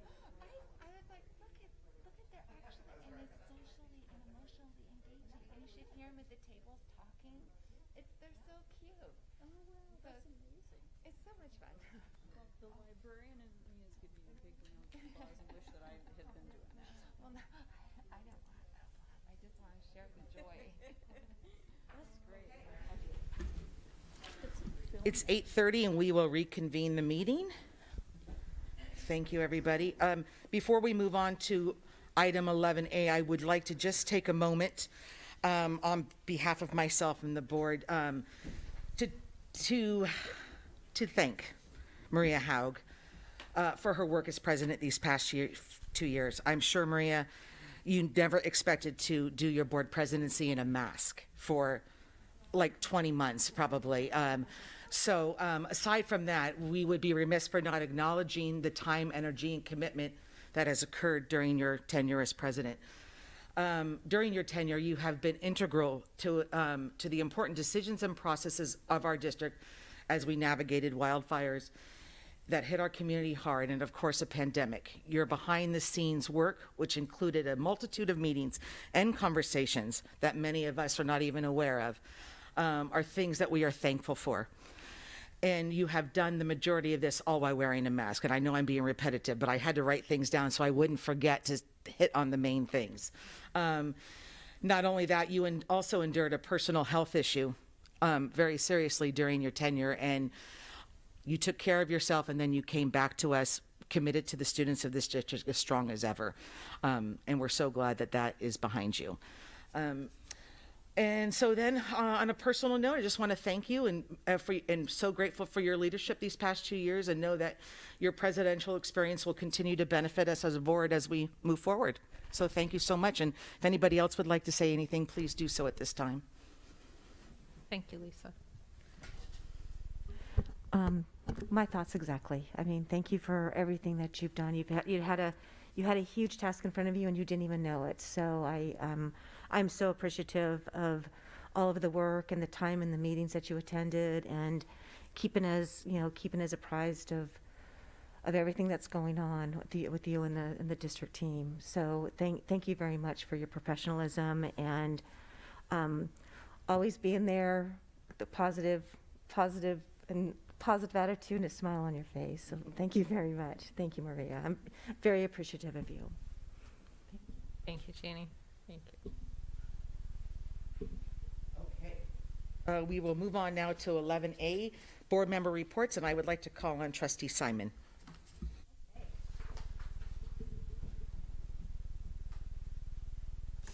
Great.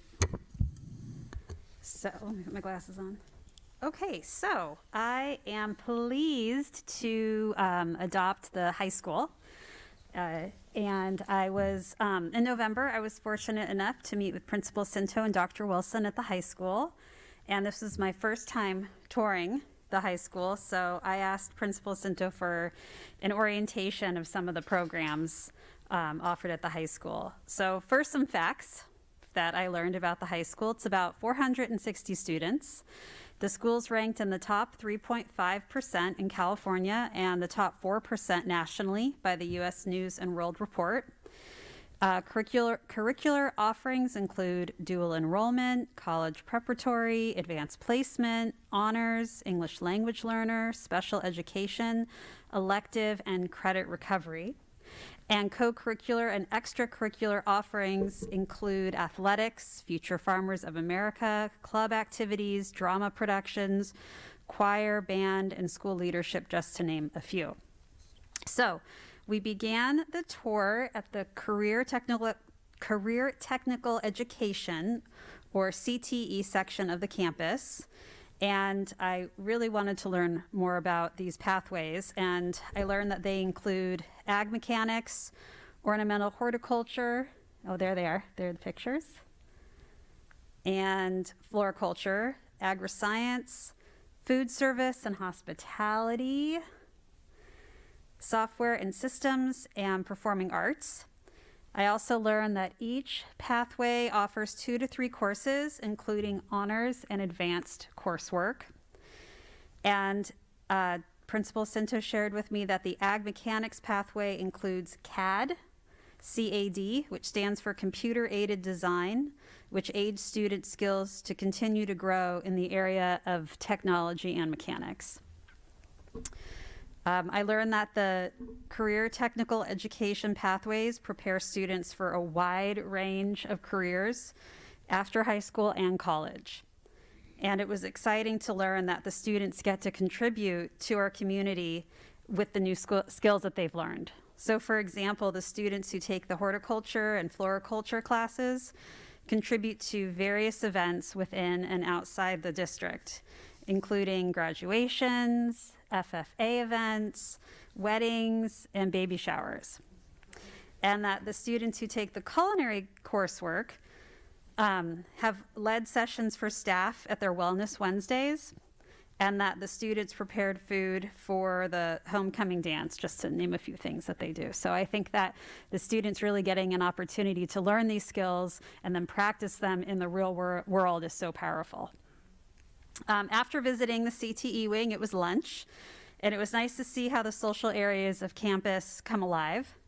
Lots of kids were in the library media center hanging out. A couple of kids were playing chess and, of course, reading. The quad was filled with students socializing and having lunch, and it was nice to see a lot of kids on campus during lunch, which translated to me that campus, even though they have an open campus, that kids want to be on campus. That they feel like it's a place that they enjoy. So that was the feeling I got at lunchtime.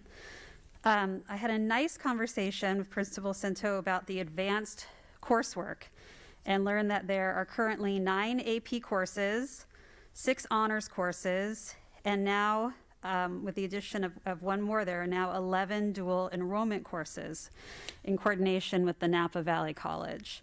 I didn't know a whole lot about dual enrollment, so I asked him, I was very curious about it, wanted to learn more about it, and I learned that the dual enrollment classes are all taught by the high school teachers, and they're taught on the campus, even though they're in conjunction with the Napa Valley College. And that to teach a dual enrollment class, you have to have a subject level master's in that content area, not just a master's in education. But I also learned that the majority of the faculty do have a master's. And that other teachers can meet the Napa Valley College minimum qualifications in their area to teach a dual class. Like, for example, the culinary teacher has industry experience, so that can teach that class. And also that a significant majority of the dual enrollment courses are California State University and UC transferable. Also, living in wine country, it was nice to learn about the high school viticulture program. The students grow the grapes on campus and make wine across the street. The course equips students with the basic knowledge and skills necessary to succeed in college and in the workforce. And they have guest speakers, field trips, demonstrations, labs, and hands-on projects to enhance and enrich the learning in that coursework. So my impression of the high school is there's a variety of programming and coursework for the students to choose from, real hands-on experiences that will prepare them for the future and college, and the opportunity to give back to our community if they so choose. So it was a wonderful afternoon. That's great, and it's also great that that was like your first introduction. Yeah. So it was really a really great learning for you experience. Yeah, I look forward to going back. Yeah, thank you. On to 11B, Superintendent Subcommittee reports. We have 4 committee reports. We'll start with Equity and Inclusion. Trustees Olguin and Simon. Oh, yeah. Sure.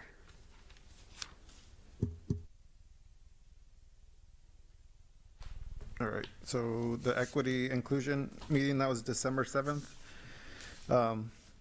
This was our second meeting of the year.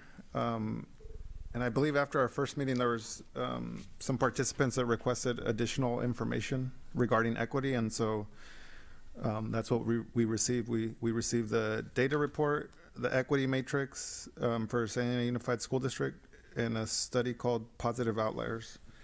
And so really what we were tasked in doing was reviewing the information prior to the meeting.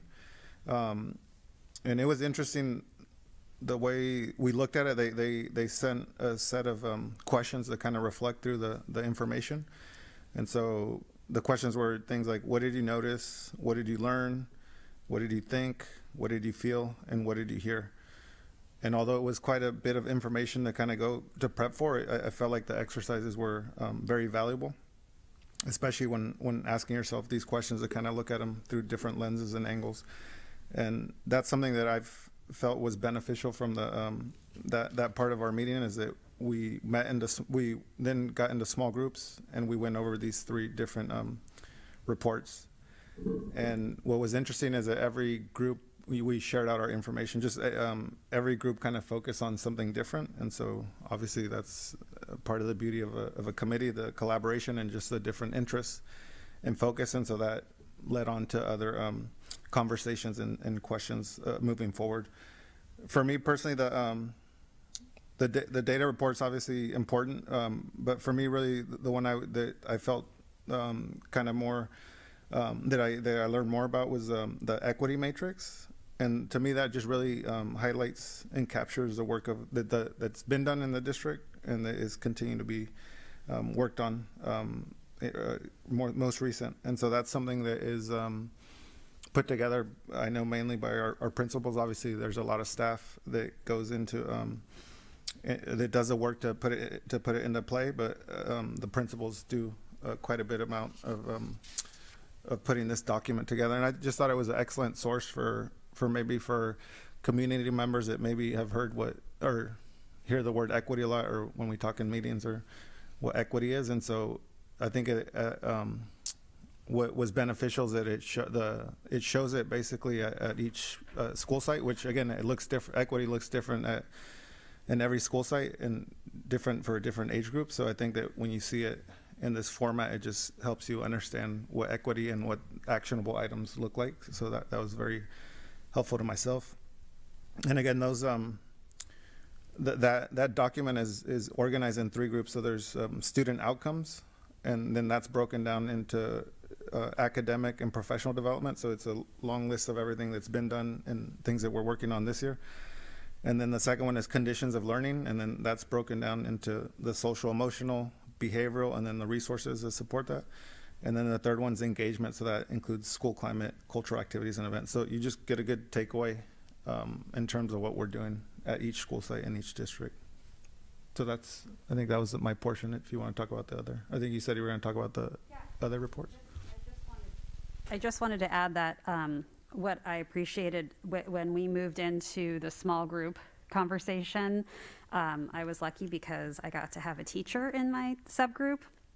And so we got to have a really nice conversation. We got into detail about, that's a great ringtone, about reoccurring suspensions and taking a closer look at the mental health services we already have in place in the district, and how some of those students are not wanting to use services, and how we can decrease the stigma of mental health services, and how we could also focus on the younger grades and educating younger children about the positives of knowing how to ask for help and when, and to not feel uncomfortable to ask for help and to use those services at a younger age. So when we see the very small percentage of reoccurring suspensions, those students will feel more comfortable getting the help that they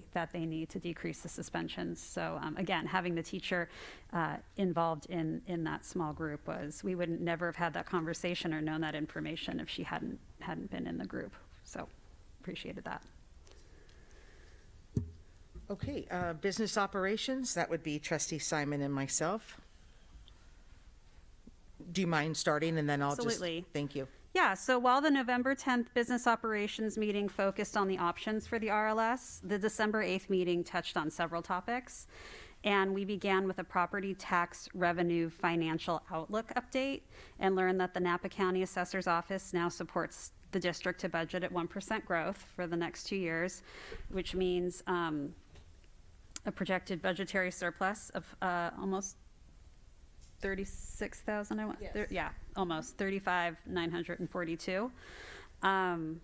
We reviewed what was discussed in regards to the renewable energy consultant in 2016 and 2020 with Sage Energy Consulting and the potential projects that were shared at that time. We learned new info about SiteLogic, which is a full service facility with planning, design, and management company with a focus in energy efficiency and environmental services. And while their main office is in Minnesota, they do have an office in Santa Rosa where they've actually worked with a lot of local, they've done a lot of local school district work nearby. So that seemed interesting and promising. And also, we touched back on the high school environmental club and how deeply passionate they are about renewable energy, and have given 2 presentations, I believe, to the board so far, requesting a look at the solar panels. So that was an engaging conversation. And I think because the budget assumptions were presented to us, they're part of our budget for the first interim. I'm not going to belabor that. But I think that as trustees, you'll be happy to know that one of the things that Andy Stubbs talked about, that we are retaining 50 hotspots within our district, so that students will always have access for internet at their homes. So, and I think, again, she talked about a little bit about the Universal TK program and how there's not going to be a lot of leeway in funding in terms of community funded districts. Okay, so on to curriculum, technology, and innovation. Trustees Kerr and Simon. You were busy, Trustee Simon. Oh, it says 12:15, so that was not yesterday, didn't happen? Okay. No. We did have that meeting yesterday, and staff reported on upcoming assessments and that the state is going back to the state required testing CASP this year, along with the physical fitness testing. We also talked about the math textbook adoptions that are coming up for our TK5 schools, and that they will begin to look at materials and identify potential pilots. Ms. Stubbs gave an update on district technology, and Mr. Heller shared the SHOP transition program presentation that was shared with you as a governing board, I believe, in the month of October. Thank you. Okay, and Monrovia, Trustees Howe and Olguin. Should I start, Leah? Okay, so first, from the city, we heard that they awarded a bid for the wastewater treatment plant. They're working on investing in the streets. They have a street plan. They did speak briefly about the Vine Trail, which we heard about today. The Upper Valley campus is going to be used for city offices, possibly by between April and June. The Parks Master Plan will go out as part of the general plan in 2022, and that's probably going to be something that will be of interest to many of our school community members as well. And then there's going to be youth collaboration with the city, and that's the plan where they've already reached out to high school students who want to participate in city government. And then from the county, we heard from Diane Dillon about the housing that's going to be built, over 1,000 units countywide. That's the need for affordable housing. Broadband access, cleanup from the fire. There's still 33 properties that have not been cleaned up from the fire, and they're working on getting that done. Groundwater sustainability plan is a very long process that's working through the county offices as well. Julio presented on Preschool for All, and we've heard his presentations before, but the highlight is that we've expanded coverage to Calistoga and Angwin. There was a presentation by Blue Zones. They're in a transition phase. They did a November 13th kickoff and then over 300 people signed a pledge to be involved in Blue Zones. They're doing some walking together programs and doing a lot of partnering with grocery stores and other businesses to be blue sites. And I'm just going to give this one information shout out, because I think the more of our school community that knows this, the better. There is going to be a food aid pickup at the Napa Valley Expo on the 19th of December. Food boxes for any families who might need food over the holidays. Julio, would you like to add anything? No, I think Okay. you should cover everything. Okay, Thank great. you. Okay, thank you. We'll move on to item 11C. This is the St. Helena Teachers Association report to the board, and I'd like to call on President Brandon Farrell.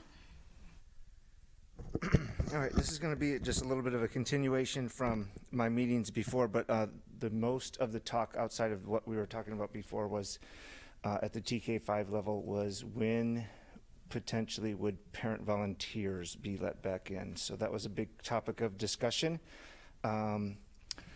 I didn't have a great answer because we have certain volunteers able to be able at the upper grades with various different things because of safety of sports and some of the other things. We host ag competitions and things like that. So, and that involves volunteers. So I didn't have a great answer for them, but that is on their mind at the TK5 level.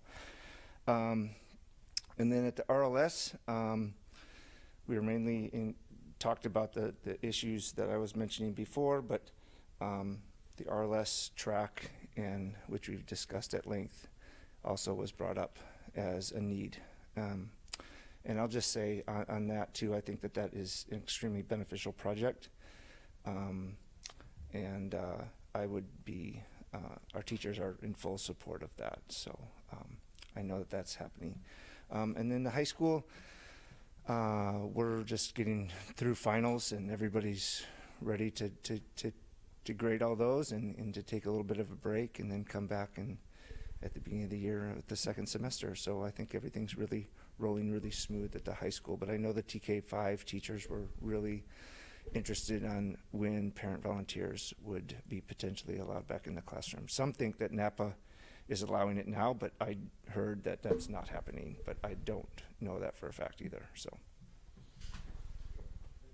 Thank you. Okay, item 11D, California School Employees Association report to the board. I'd like to call on Lisa Montelli. Good evening, everyone. CSEA St. Louis, this is not really a report. It's just what I would like to read on behalf of President Avina and Vice President Perry. So CSEA St. Helena Chapter 287 would like to thank each school administrator as well as the district office administration and the school board members for their guidance and direction this past year. You've made sure to include us in communications. We have felt very included in everything during all of the pandemic, and it feels really good. We also have had members that have been afforded extra hours to help with learning loss, and they're feeling very rewarded with the results that they're able to see with the kids. So thank you. At the end of the year, it's a time of remembrance, and we take stock of where we have come from and pause to think about where we're going. We are so grateful for the sacrifices that you have made to support and serve the students, the employees, and the community members of St. Helena.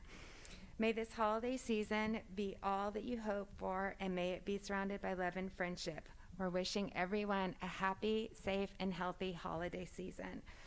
Respectfully, Christina Avina, the President, Dave Perry, Vice President, Ariana Avina, Secretary, myself, Lisa Montelli, Treasurer, and all of the members of St. Helena Chapter 287. We really appreciate everything that you guys have done for us during the pandemic. So thank you. Thank you very much, Mrs. Montelli, and the appreciation is mutual. Yeah. Okay. On to item 11A, Superintendent Report. I'd like to call on Dr. Wilson.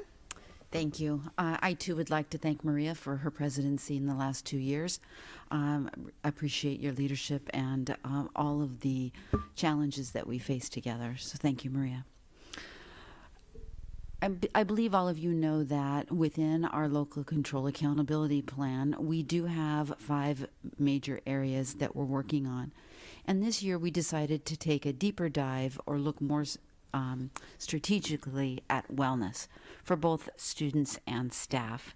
I'm just really pleased to share with you that when we come back in January on our first Vertical Articulation Day, which is a designated district articulation day, meaning that it's a district-wide event, we will be holding a Wellness Wednesday. And staff will have the opportunity to choose from a variety of activities from 2 until 3:30, yoga, meditation, basketball if they choose, walking, healthy snacks, and a conversation with a good friend. And if they choose to be in their classroom or in their office space and be in that space, that'll be their choice as well. We want to acknowledge that our staff are giving their all, working diligently every day, and we want to make sure to take some time for that mindful wellness opportunity for all employees, and that'll be all employees. So please understand that offices will be closed during that time to allow everyone in our district to participate. Over the course of the last number of years, you know that we've felt a number of emergencies. We've been a part of a number of emergencies. And you know that emergency preparedness is at the core of the work that we do. A huge thank you to Mary Allen and Greg Fetters for chairing that work over the course of the last number of years. And you may or may not know that one of the projects that we have been working with the St. Helena Police Department on for a number of years is to hold an active shooter drill. An active shooter drill outside of the school day without our students present, to allow the police department and the fire department and some of our employees to experience what that would look like, feel like, and be like in the event that there was truly some kind of an intruder. We've had it scheduled each year for the last couple of years, and pandemics and whatnot have gotten in the way. And early this year, Mary and Greg were able to schedule with the St. Helena Police Department an active shooter drill, and it's going to be a reality. We actually do have a drill this Saturday morning. Both the police and fire and at least 22 of our employees will be participating. This is not open to the public, so I'm not telling you about it because I want you all to show up. It's not a public event. We ask that people stay away from the high school during this drill. I am telling you this because the police department, the fire department, will approach the school as if it were an actual intruder. And so you will hear sirens and you will hear some different noises. So that is happening on Saturday. And I tell you this first, that it has been planned for quite a while, because I also want to assure you and the community that while I did put out notification today that there is social media rumor and buzz on TikTok, on Facebook, on Instagram, that there will be some kind of violence tomorrow in schools across the nation, not just California, but across the nation. They are not warranted at this time. We have had no threats to our schools. We do take school safety incredibly seriously, and any threats will be fully investigated. Our schools are safe. We do much to keep our students and our staff safe, and I wanted to make sure that the active shooter drill and this rumor mill and nationwide social media activity is completely not coordinated. Finally, we are tomorrow sending our students and many of our employees off for a 3-week break for the winter holiday. And during that time, we will have meal kits available for our families, much like we have done over the course of the last couple of years. The meal pickup will be here in front of Vintage Hall from 8:30 to 9:30 next week on Tuesday and Wednesday, and the following 2 weeks on Monday and Wednesday.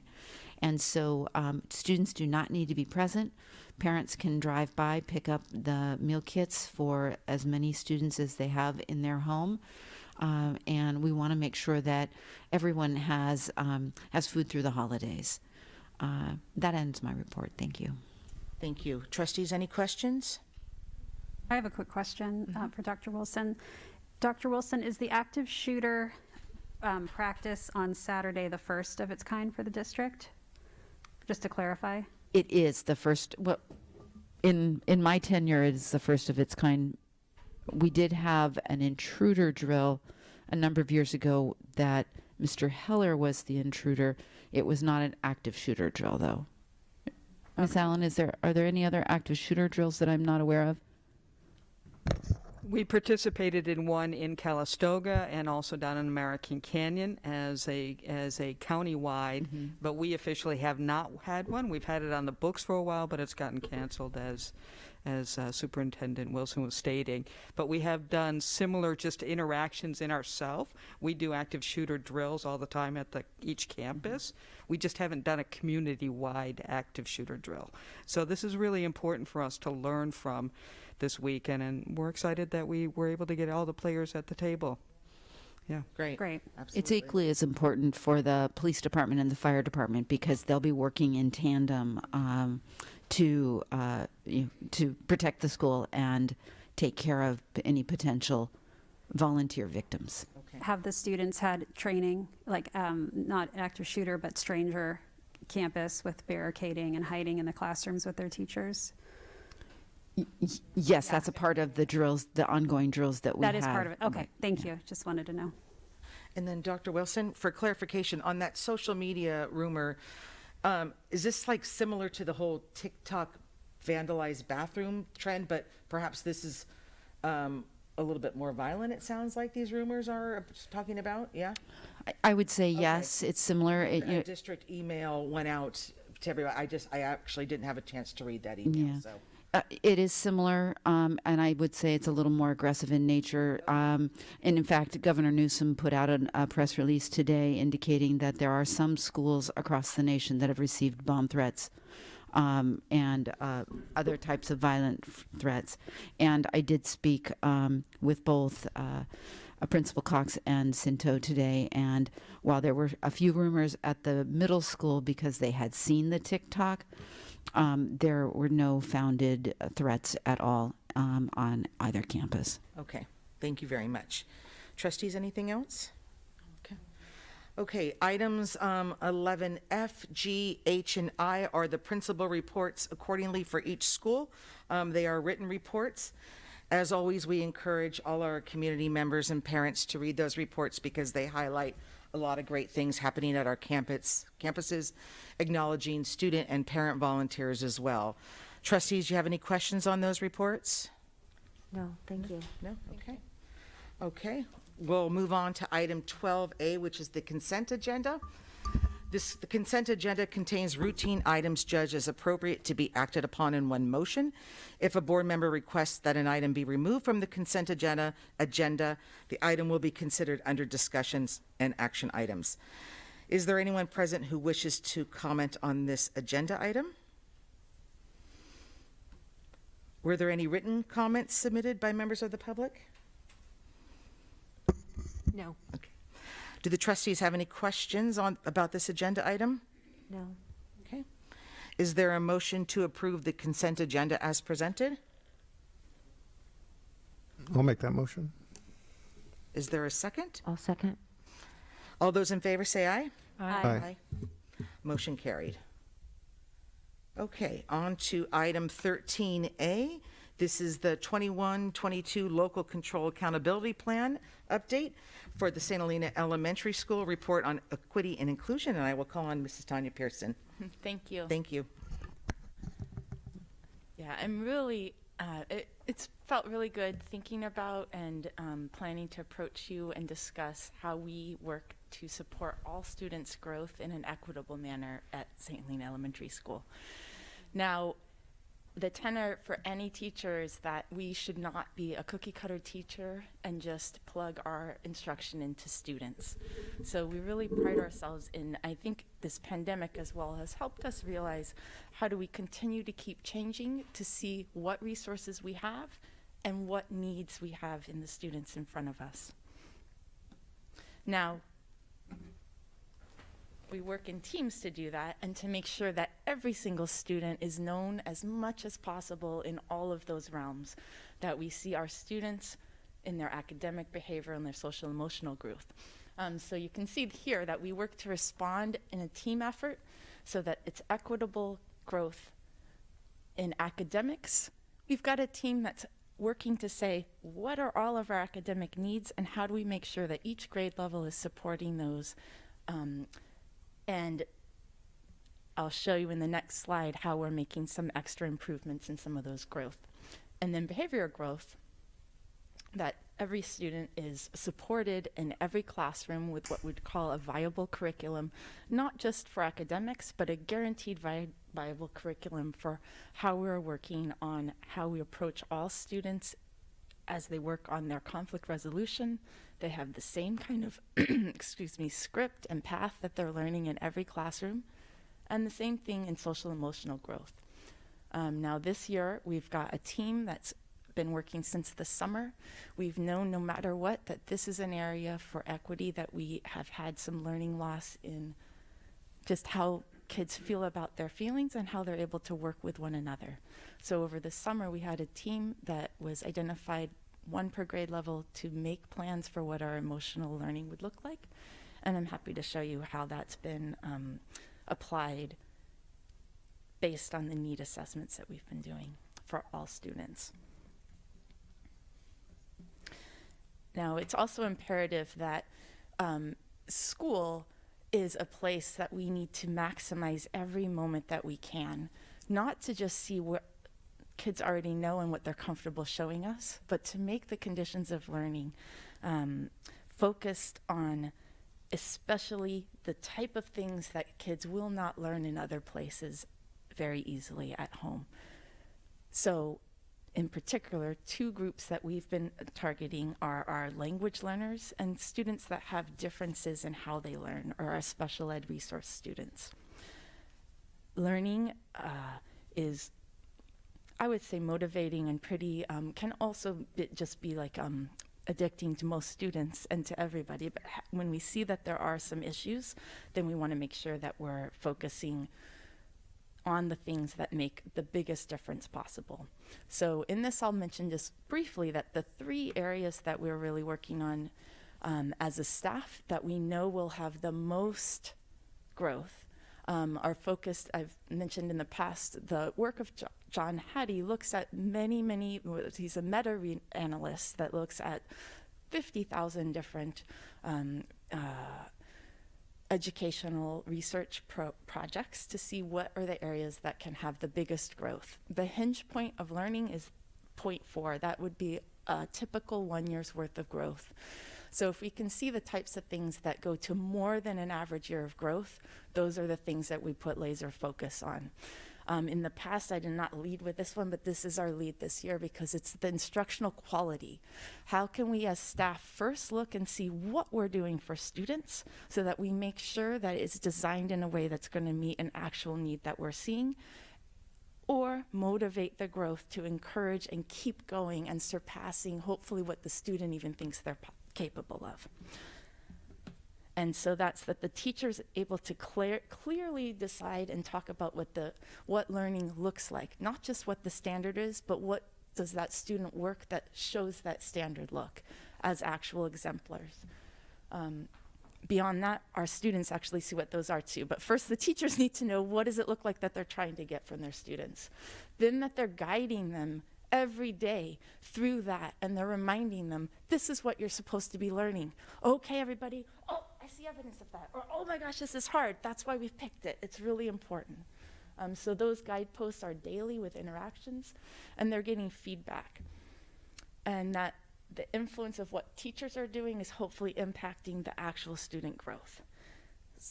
So again, not just what our kids come to us knowing, but what we can help them be comfortable to actually approach and learn based on what we've designed for them.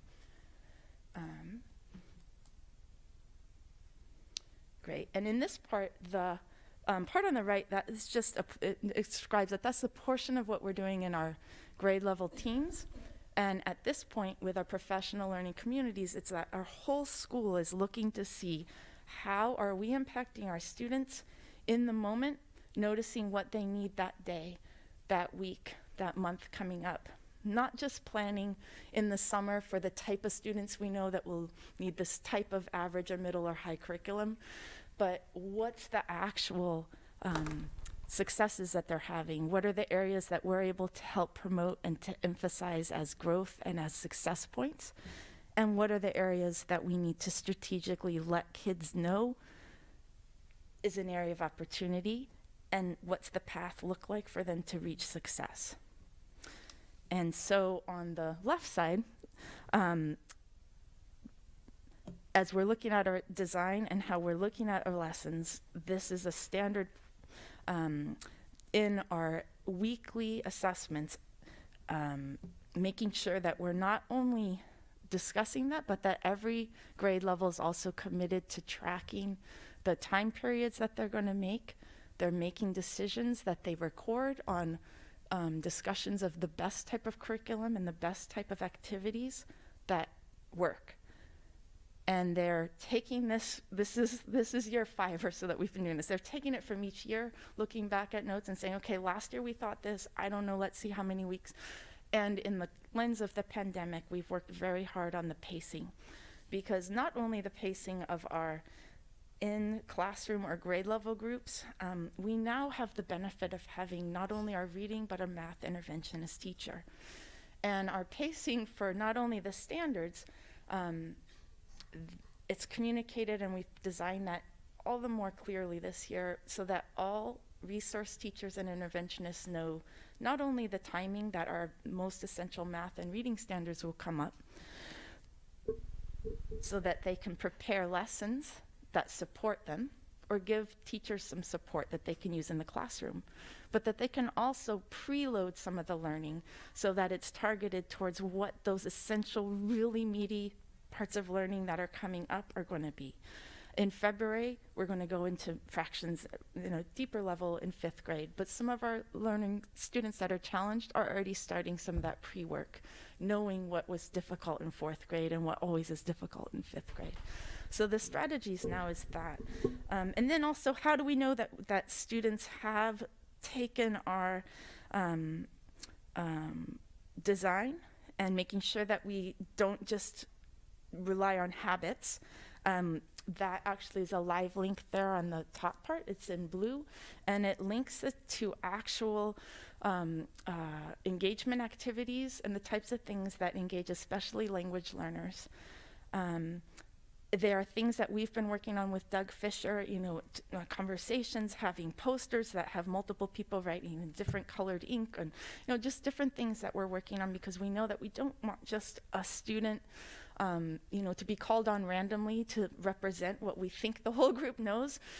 We can't even count it as being a representative answer unless half or more of all students are able to either write that or to say certain responses. So we want to make sure that we're engaging all students as much visible learning as possible, or visible reflection of what they're doing. I'll come back to that, but a universal design of a viable curriculum that we 100% can guarantee means that we have to see that every classroom is doing some of these guaranteed activities, but also the learning that's happening is focused on the same areas, so that that group can come to the next grade level and have those skills be reinforced and something that they can be reminded about. Our teachers also now are regularly hearing what those are and what things are challenging and what are successful, so that twice a month we're working as a whole 3, 4, 5 to report out what our main focus has been, the strategies we've been using, what has worked, what might still be challenges. I always ask, does anyone in other grade levels have ideas for them? So far that doesn't always work, but teachers have said that at least some breakthroughs have been because they've heard the strategies other teachers in their grade level have used that they never tried before. And now maybe 5 weeks in, they've had a student really make a breakthrough in, multiple digit long division that a 5th grader has just felt like he couldn't do.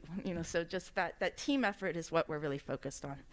And again, not just the number of students, the second part is not just the number of students that reached a proficiency level, we're also tracking the percent growth of everybody, because as we color code a lot of our results into proficient or basic or below basic, we want to see growth, not just stagnating at being proficient, but that's rising up. The last thing I'll say on this slide is upcoming goal is that not just showing the standard that we're working on, we're going to work to try to have that be a ladder that shows what those, and luckily those are by certain standards. The standards go from kindergarten up to 12th grade. So being able to put some parts of that standard in what we know that we're trying to do is based on what you've already learned and where that's going to go towards application in the real world. So trying to help kids understand the momentum and the pace so that they can see where they land in the learning progression. And that brings me to the next point here, which is that students have self-reported grades. Now, this is one of the biggest, well, as far as the one that students are in control of, this is the biggest area that we can have and see growth with, as at least researched by Hattie and his team of researchers. That's that students know not only what their chances are for success, but they're also aware of what they know about in that subject already. And they can feel confident in their struggle to learn, or their beginning abilities, or their mid-range, or their high level, and feel comfortable in that milieu of a classroom that has all those different learners. Because it's important for us to ferret out when people are uncomfortable and how to make sure that all students are comfortable and know where they're going and that they can discuss that with each other. So one easy way to do that is that students see each other learning and being at different ranges in different, in a lot of different ways. This is one of them. We have some student data walls. 5th grade this year now has a data hallway. So in addition to charts that they have in their classrooms, they also bring students out in the hall and they say, you know, just like at RLS, you'll have different periods, you have different teachers. We're all learning some of these very basic, very important facts. And so as they walk back and forth, they are reminded of some of those key, usually related to the most meaty, well, now it is math and reading, but word problems that, for example, that not only explain thinking, but that can show multiple representations of proof of those responses. Or reading that has site-based evidence that's supported by actual facts and talks about a broader theme. Some of those are being broken down into, well, anyway, from a student perspective, though, they're able to go up to this wall and say, it has those 3 points, always is there. What is the essential standard that they're trying to reach, or what's that target of learning? Exemplars, which means actual examples of what work might look like. The not yet will show a little bit of information. It might have some parts missing from what was required, or some parts of the answers are incorrect, almost to got it. Or can even be beyond where I thought I'd be, surpassing at a level 4 for some of these.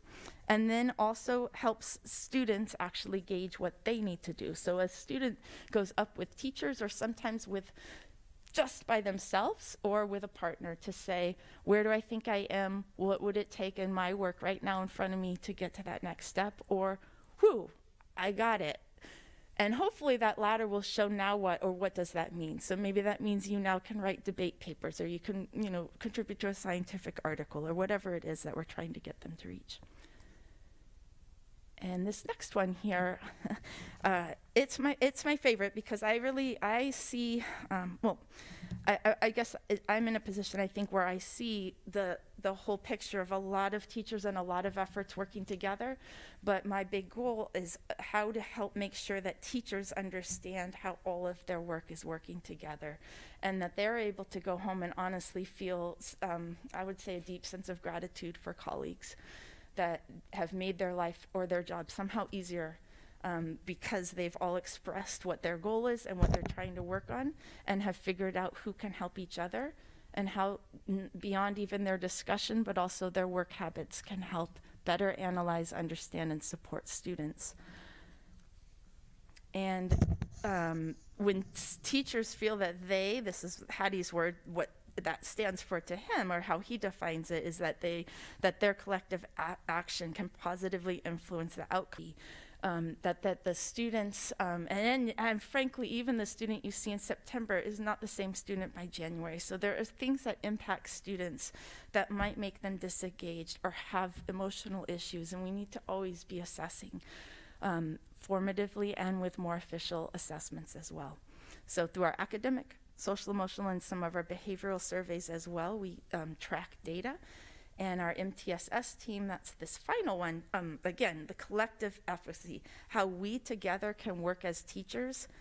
And again, that hinge point as 4.4, to be at a 1.5, that is almost, it's more than 3 years, sometimes the amount of growth that a student can do in an average growth. So if a teacher's just working by themselves and everyone's doing a scattershot kind of thought about what they think they should teach, without that concerted effort and intervention and support that I'll end my report on. When we harness that correctly, or schools that do, they see a tremendous amount of growth. And for our multi-tiered systems of support, that's our, well, for tier 1, that's where our teams are. They're making sure that everyone is implementing the basics of our academic, behavioral, and social emotional. I'm going to highlight 2 things. One in particular from the academic chart with our interventions in math and reading intervention. We've been able to expand the number of sessions that students are able to actually work with Ms. Tucker and Ms. Sanders, and then also math that's able to work with 3rd and 5th grade before recess, and then 4th grade after recess. The math in particular is on the minute. So as you look over to the right, our goal is that the students have tier 1 instruction that targets all of those, that some receive the tier 2 and 3, but that it's in the minute so that it's as much as possible within response to actual tests, for example, that students have, that our interventionists are not just bringing in extra support worksheets or something that's loosely related, but that they're actually having the student bring their tests, often to take it in that session with them, or bring them and then analyze them after the fact.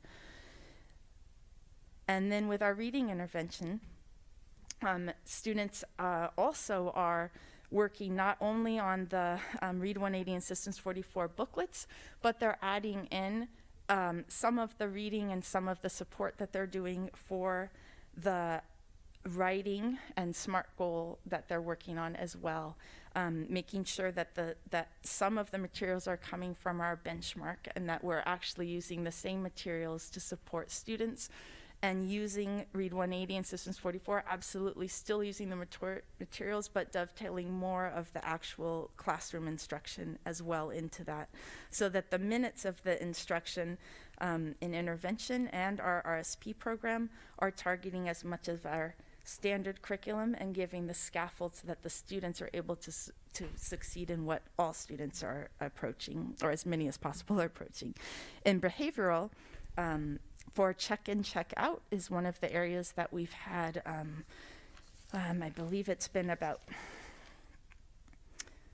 with our behavioral needs, we've had about 7% of our students have been showing needs that we've had a team approach to have to address. And in many cases, we find who is an adult that either already has a little bit of a special connection or may have one that's forged for unique students. They check in with that person in the morning, set a goal, talk about maybe how they were coming into the school day. That adult then can warn if they need to, or give some heads up to people, can support them and then congratulate them or give them some pep talks at the end of the day. And that cycle of a daily check-in often then becomes weekly, or then ends up they congratulate from that. So we're hoping that some of our more intensely needy kids get to have a little less support, but in the meantime, many staff members are involved with that network, and we track it in our MTSS team as well, as far as who are partnered and how they're doing and what their goals are. And then finally, with social emotional learning groups, I've just been thrilled that not only has expanded from there's some level of support that we've been able to give this year, more than in past years, to some family support for from some of our Mentis counseling support, and then our new community liaison social worker, Roxana Plancarte, being able to help network to give some of those connections as well as to families that needed beyond emotional, but perhaps some of the community resources that we have. We're finding that as families, that as a chunk of our students came in with higher need, they're stabilizing. Others are coming, and we're definitely keeping some long-term eye on that. But the intense critical urges and needs have diminished and have lessened, and we've been able to see a lot of support that has come in place with good effect, shown by less frequent outbursts, more maintained grades that are working and less complaints of some degree of anxiety has been improved by counseling. And specifically to the numbers, with our multi-tiered systems of support. And again, that team includes myself, both interventionists, the RSP teacher, the counselor, this district nurse, and the community liaison. The psychologist will be coming once a month from now on as well, or into the future. And we do some case studies of our data. And so far, we've been able to support specifically 17 students that had more critical academic needs. These are based on teacher referrals and our data that we look at. 16 students with behavioral needs, and then 20 with social emotional needs, which is about 7%, and 9%. Now, some of those meet what we would call the criteria for Tier 3, which is the highest level of support, and then others are more in the middle. So how we're able to ebb and flow into the degree of intense support that we're able to give is important to us. And again, that last part just says that we do have weekly meetings and we progress support those students in particular, just so that the students that need the most are getting the most of our attention, but not all of it, and that everyone ultimately makes growth throughout the academic year. Thank you very much. Was there any public comment on this agenda item? No. Okay. Do the trustees have any questions about this agenda item? No?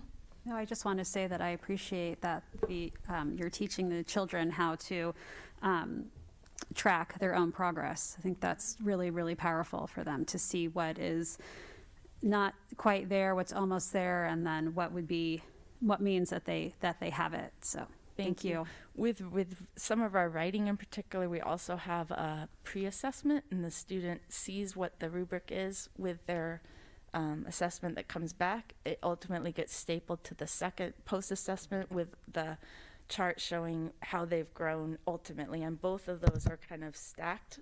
What we want is that kids are able to see how they've grown according to themselves, and that helps them take off and not have to notice just what each other is doing and such. I agree. That stood out to me as well. That's what I was going to say as well, that it's just nice that our students are kind of in control of not in control, but they're in charge of their learning is what it is. When they have a goal and then they do better than they think, they get like on fire. And since I give so many it's just once a month a reading counts assembly. Every time I go out at recess or lunch, inevitably kids come up to report their points that they have for reading counts and such. So it makes it a lot of fun for sure.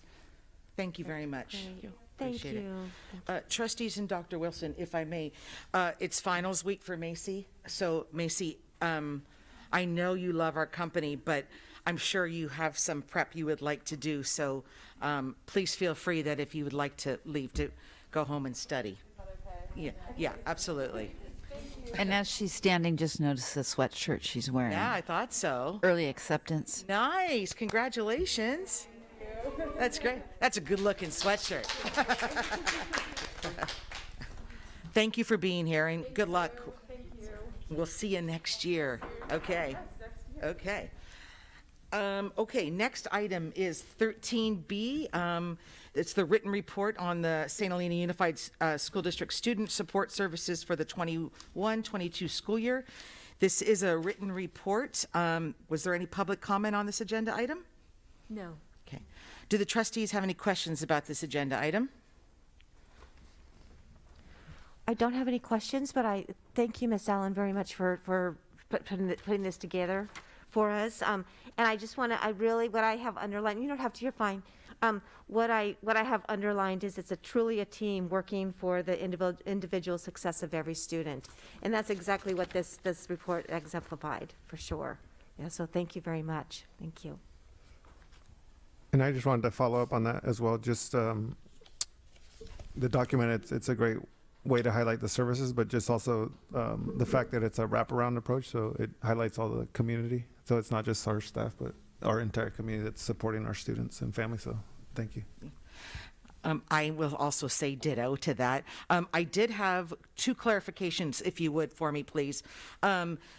If you could remind me on the Claro and Clara groups, can a student stay in those groups indefinitely? Like all through, if they come in 6th grade, right? Okay. And then my other question was, once a student would stop counseling, is there a protocol in place that somebody checks in with that student maybe once a month? We do. As we Okay. start weaning off a student, they might have been seeing them every week, and then they'll cut down to 2, and then they'll do a monthly check-in, just to make sure the student's okay. And at any time, a student that has been receiving counseling can just tell the counselor at the site, the school counselor, that they'd like to see the counselor again. So students can self-refer. Okay, great. Thank you very much. It was a great report. Do you see that often, students self-referring? What we do at the beginning of the year is all of our presenters, as far as our therapists, they'll go to the classroom, specifically science or history, and they'll present on what we offer in a school setting. And then we will have some self-referrals. More than likely, they're coming into the school counselor, the academic counselor, and then the counselor's making a referral because the student's stating, yes, I want to see somebody. And so nobody's forced into counseling. They want the counseling. And this specific report is dealing with just our counselors that we contract with. We have so much going on, but these are just our contracted therapists. And we've had this program since 2000. I was thinking about it, 2005. And it's come so far. You all should be proud of yourself. Because we started out with just Sarah Carpenter many years ago, if anybody can think about her. Right. And just starting to bring services in, and look at where we're at right now. And Roxana now has taken us to another level with this. So it's just, the schools have to, I know it's not a report, but the schools have to take care of the whole child. There's more and more that falls on the schools, and I have to commend all of you and commend this district that we're taking care of the whole child, and I'm proud of that, and I'm proud of our team. Thank you. Thank you. Okay, everybody. Okay, you ready? We're gonna get there. Here we go. Okay, we're moving on to item 14A, review and consider approval of the 21-22 first interim report. I'd like to call on Mrs. Andy Stubbs. Thank you, and I've got new clickers, so hopefully it'll go a little bit better.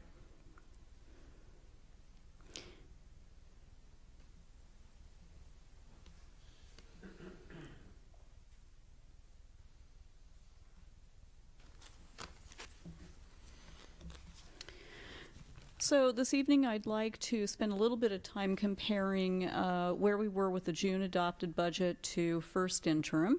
And so in the June adopted budget, we were still at the point where we could only budget 0% property tax growth in the 2 out years in the multi-year projection, as you may recall from some of our previous conversations.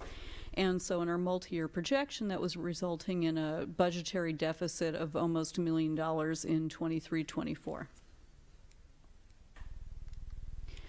And so now, fortunately, at first interim, we've received the first property tax certification report, and that revealed that our property taxes have grown by about 1.54% compared with last year's actuals, which is great. And so the Napa County Assessor's Office now supports us budgeting at 0% growth in 22-23 and 23-24. And so these new estimates, along with a variety of other changes in the budget, both revenue and expenditures, are now resulting in a projected small budgetary surplus in 23-24 of almost $36,000. And so this slide compares just the main parts of the multi-year projection from June to now. And so we're looking at the projected unrestricted surplus or deficit, if it's a deficit, if it's in red in parentheses. And so you can see that negative almost $1 million in 23-24 that we were looking at in June. And then now with those changes in property taxes and a variety of other changes, we see that surplus in 23-24.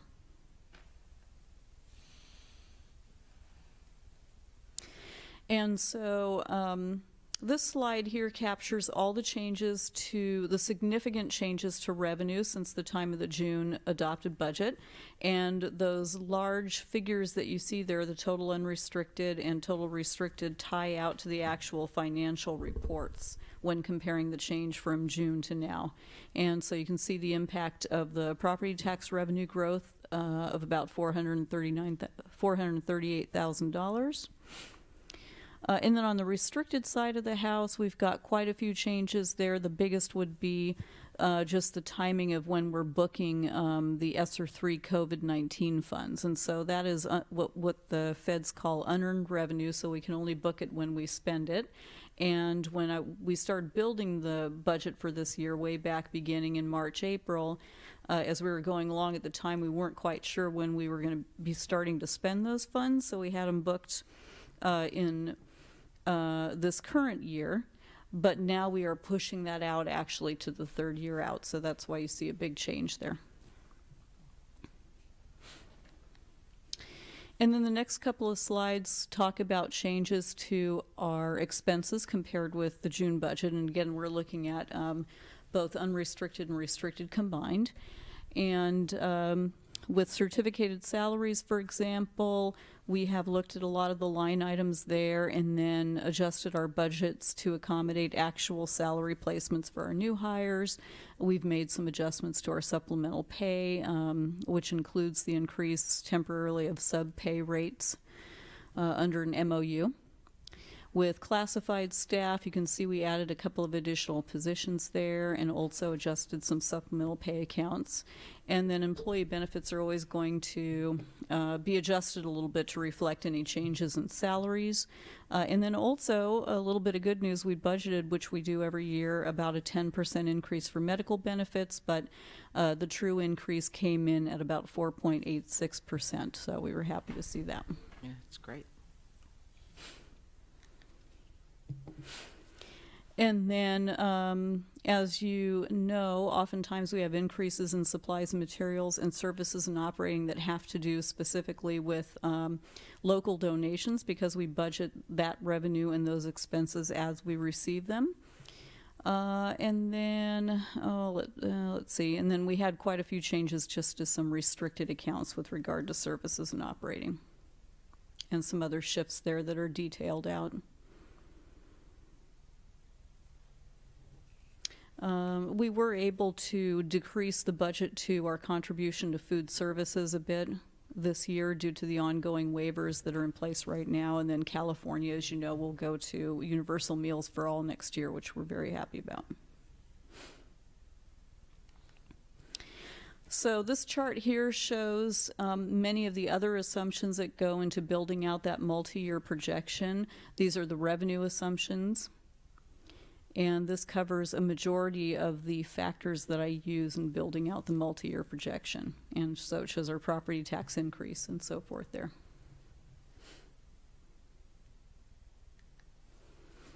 And here are some more assumptions that go into building out the multi-year projection on the expense side of the house. We capture our step and column increases each year, the medical benefits increase, consumer price index or inflation.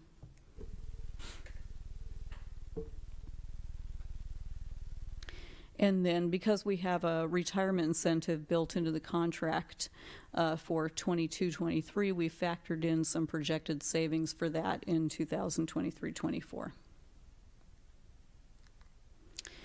So next steps, we will submit this to the County Office of Education. They will review it, submit it to the state. And then I have been working with the Business Operations Committee on the 22-23 budget assumptions, which include a restoration plan of some of the items that we temporarily froze due to our projections around property taxes. And so with that, I would recommend that the board approve the 21-22 first interim report. Thank you, Andy. Is there anyone present who wishes to publicly comment on this agenda item? Trustees, do you have any questions? I have a quick question. So on line or slide 9, the medical benefits increases. So I see the 4.86. Are you budgeting out the 10% for the next 2 years just as a placeholder, just until we know what, okay, okay. Yes. Okay. Mm-hmm. And then as far as the CalPERS and STRS, those rates, those seem like is the STRS rate, is that going to be, do we know those as 19.10% for those 2 years? Is that something, could those go up as well? Or It could change, but they were planning to level them that's out. what I thought, yeah. Yeah, Okay. and so what I use the financial dartboard provided by School Services, which is our financial advisor, and so they provide a multi-year projection on STRS and PERS rates going out several years, so I use those factors. Perfect. And they update that with the governor's revise, May revise, and the final state enacted budget. Okay, okay. So the budget coming out in January, the governor's budget in January, do we see anything promising for us there, or?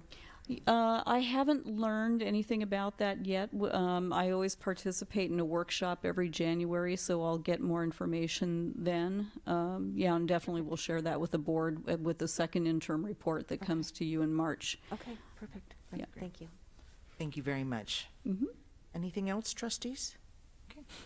Is there a motion to approve the 2021-22 first interim report as presented? I'll make that motion. Is there a second? I'll second. All those in favor say aye. Aye. Motion carries. Okay. Item 14B. This is a public hearing and review of Resolution 21-13 regarding accounting of developer fees for the 21-22 school year. I'm going to call on Miss Sandy Stubbs as well.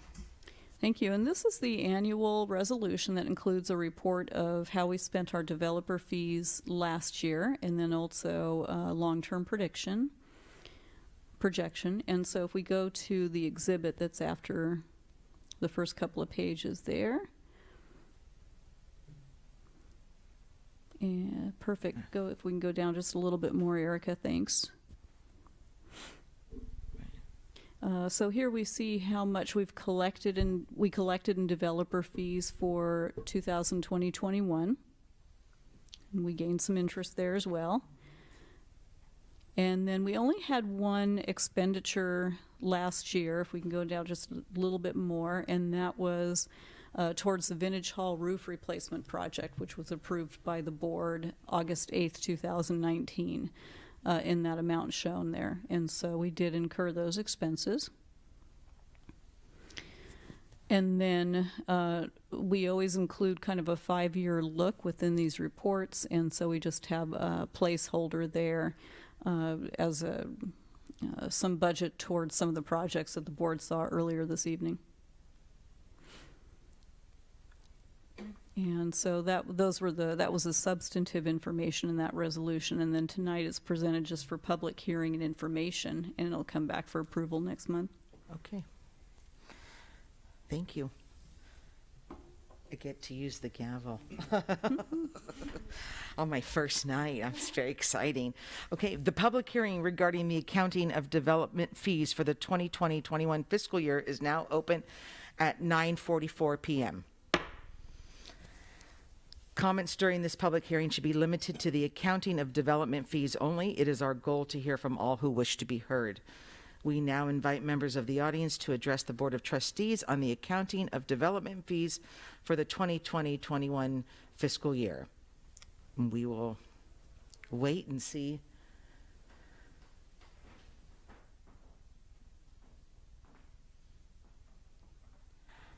We do have to hold it at least for a minute, correct? Okay.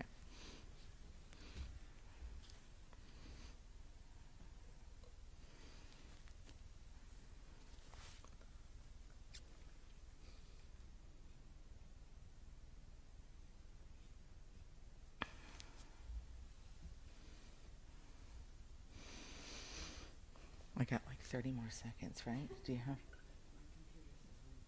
Okay. Okay. Okay. Okay. The Board of Education has not heard any public comments or concerns, and we thank everybody for paying attention all the same.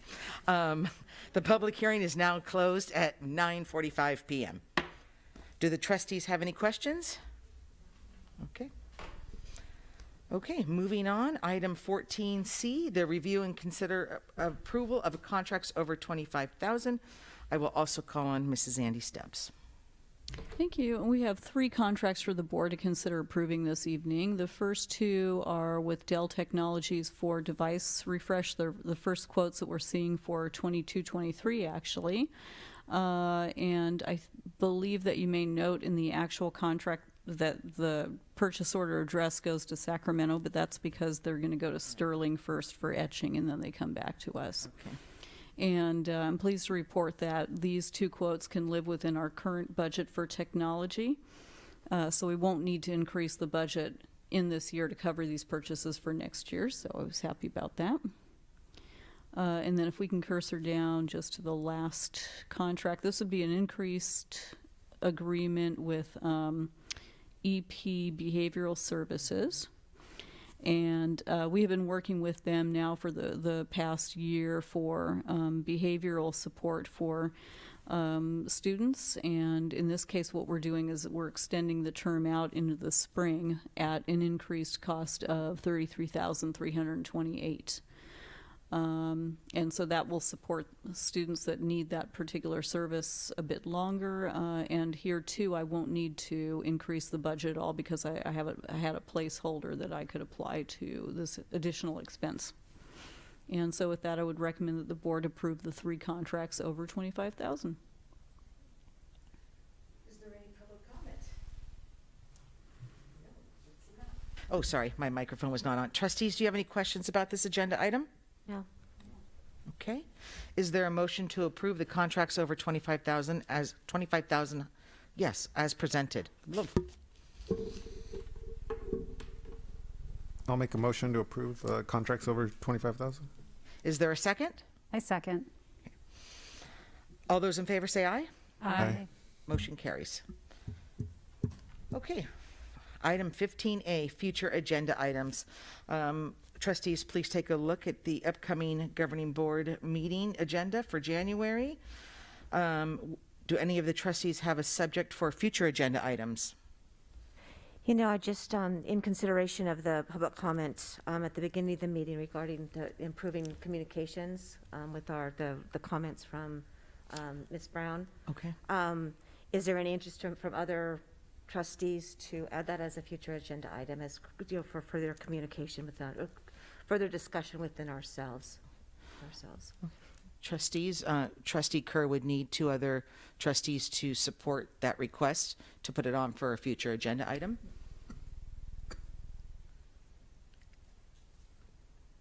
I would not support the agenda items as addressed. I would say 1 agenda item on board communication with the community. Okay. That was kind of my thought. Okay. Yes. So, Jeannie, you're okay with that, how it's phrased? Okay, so there's 2 in support. Would 1 other trustee be in support of that? Yes. Okay. Okay, so Dr. Wilson?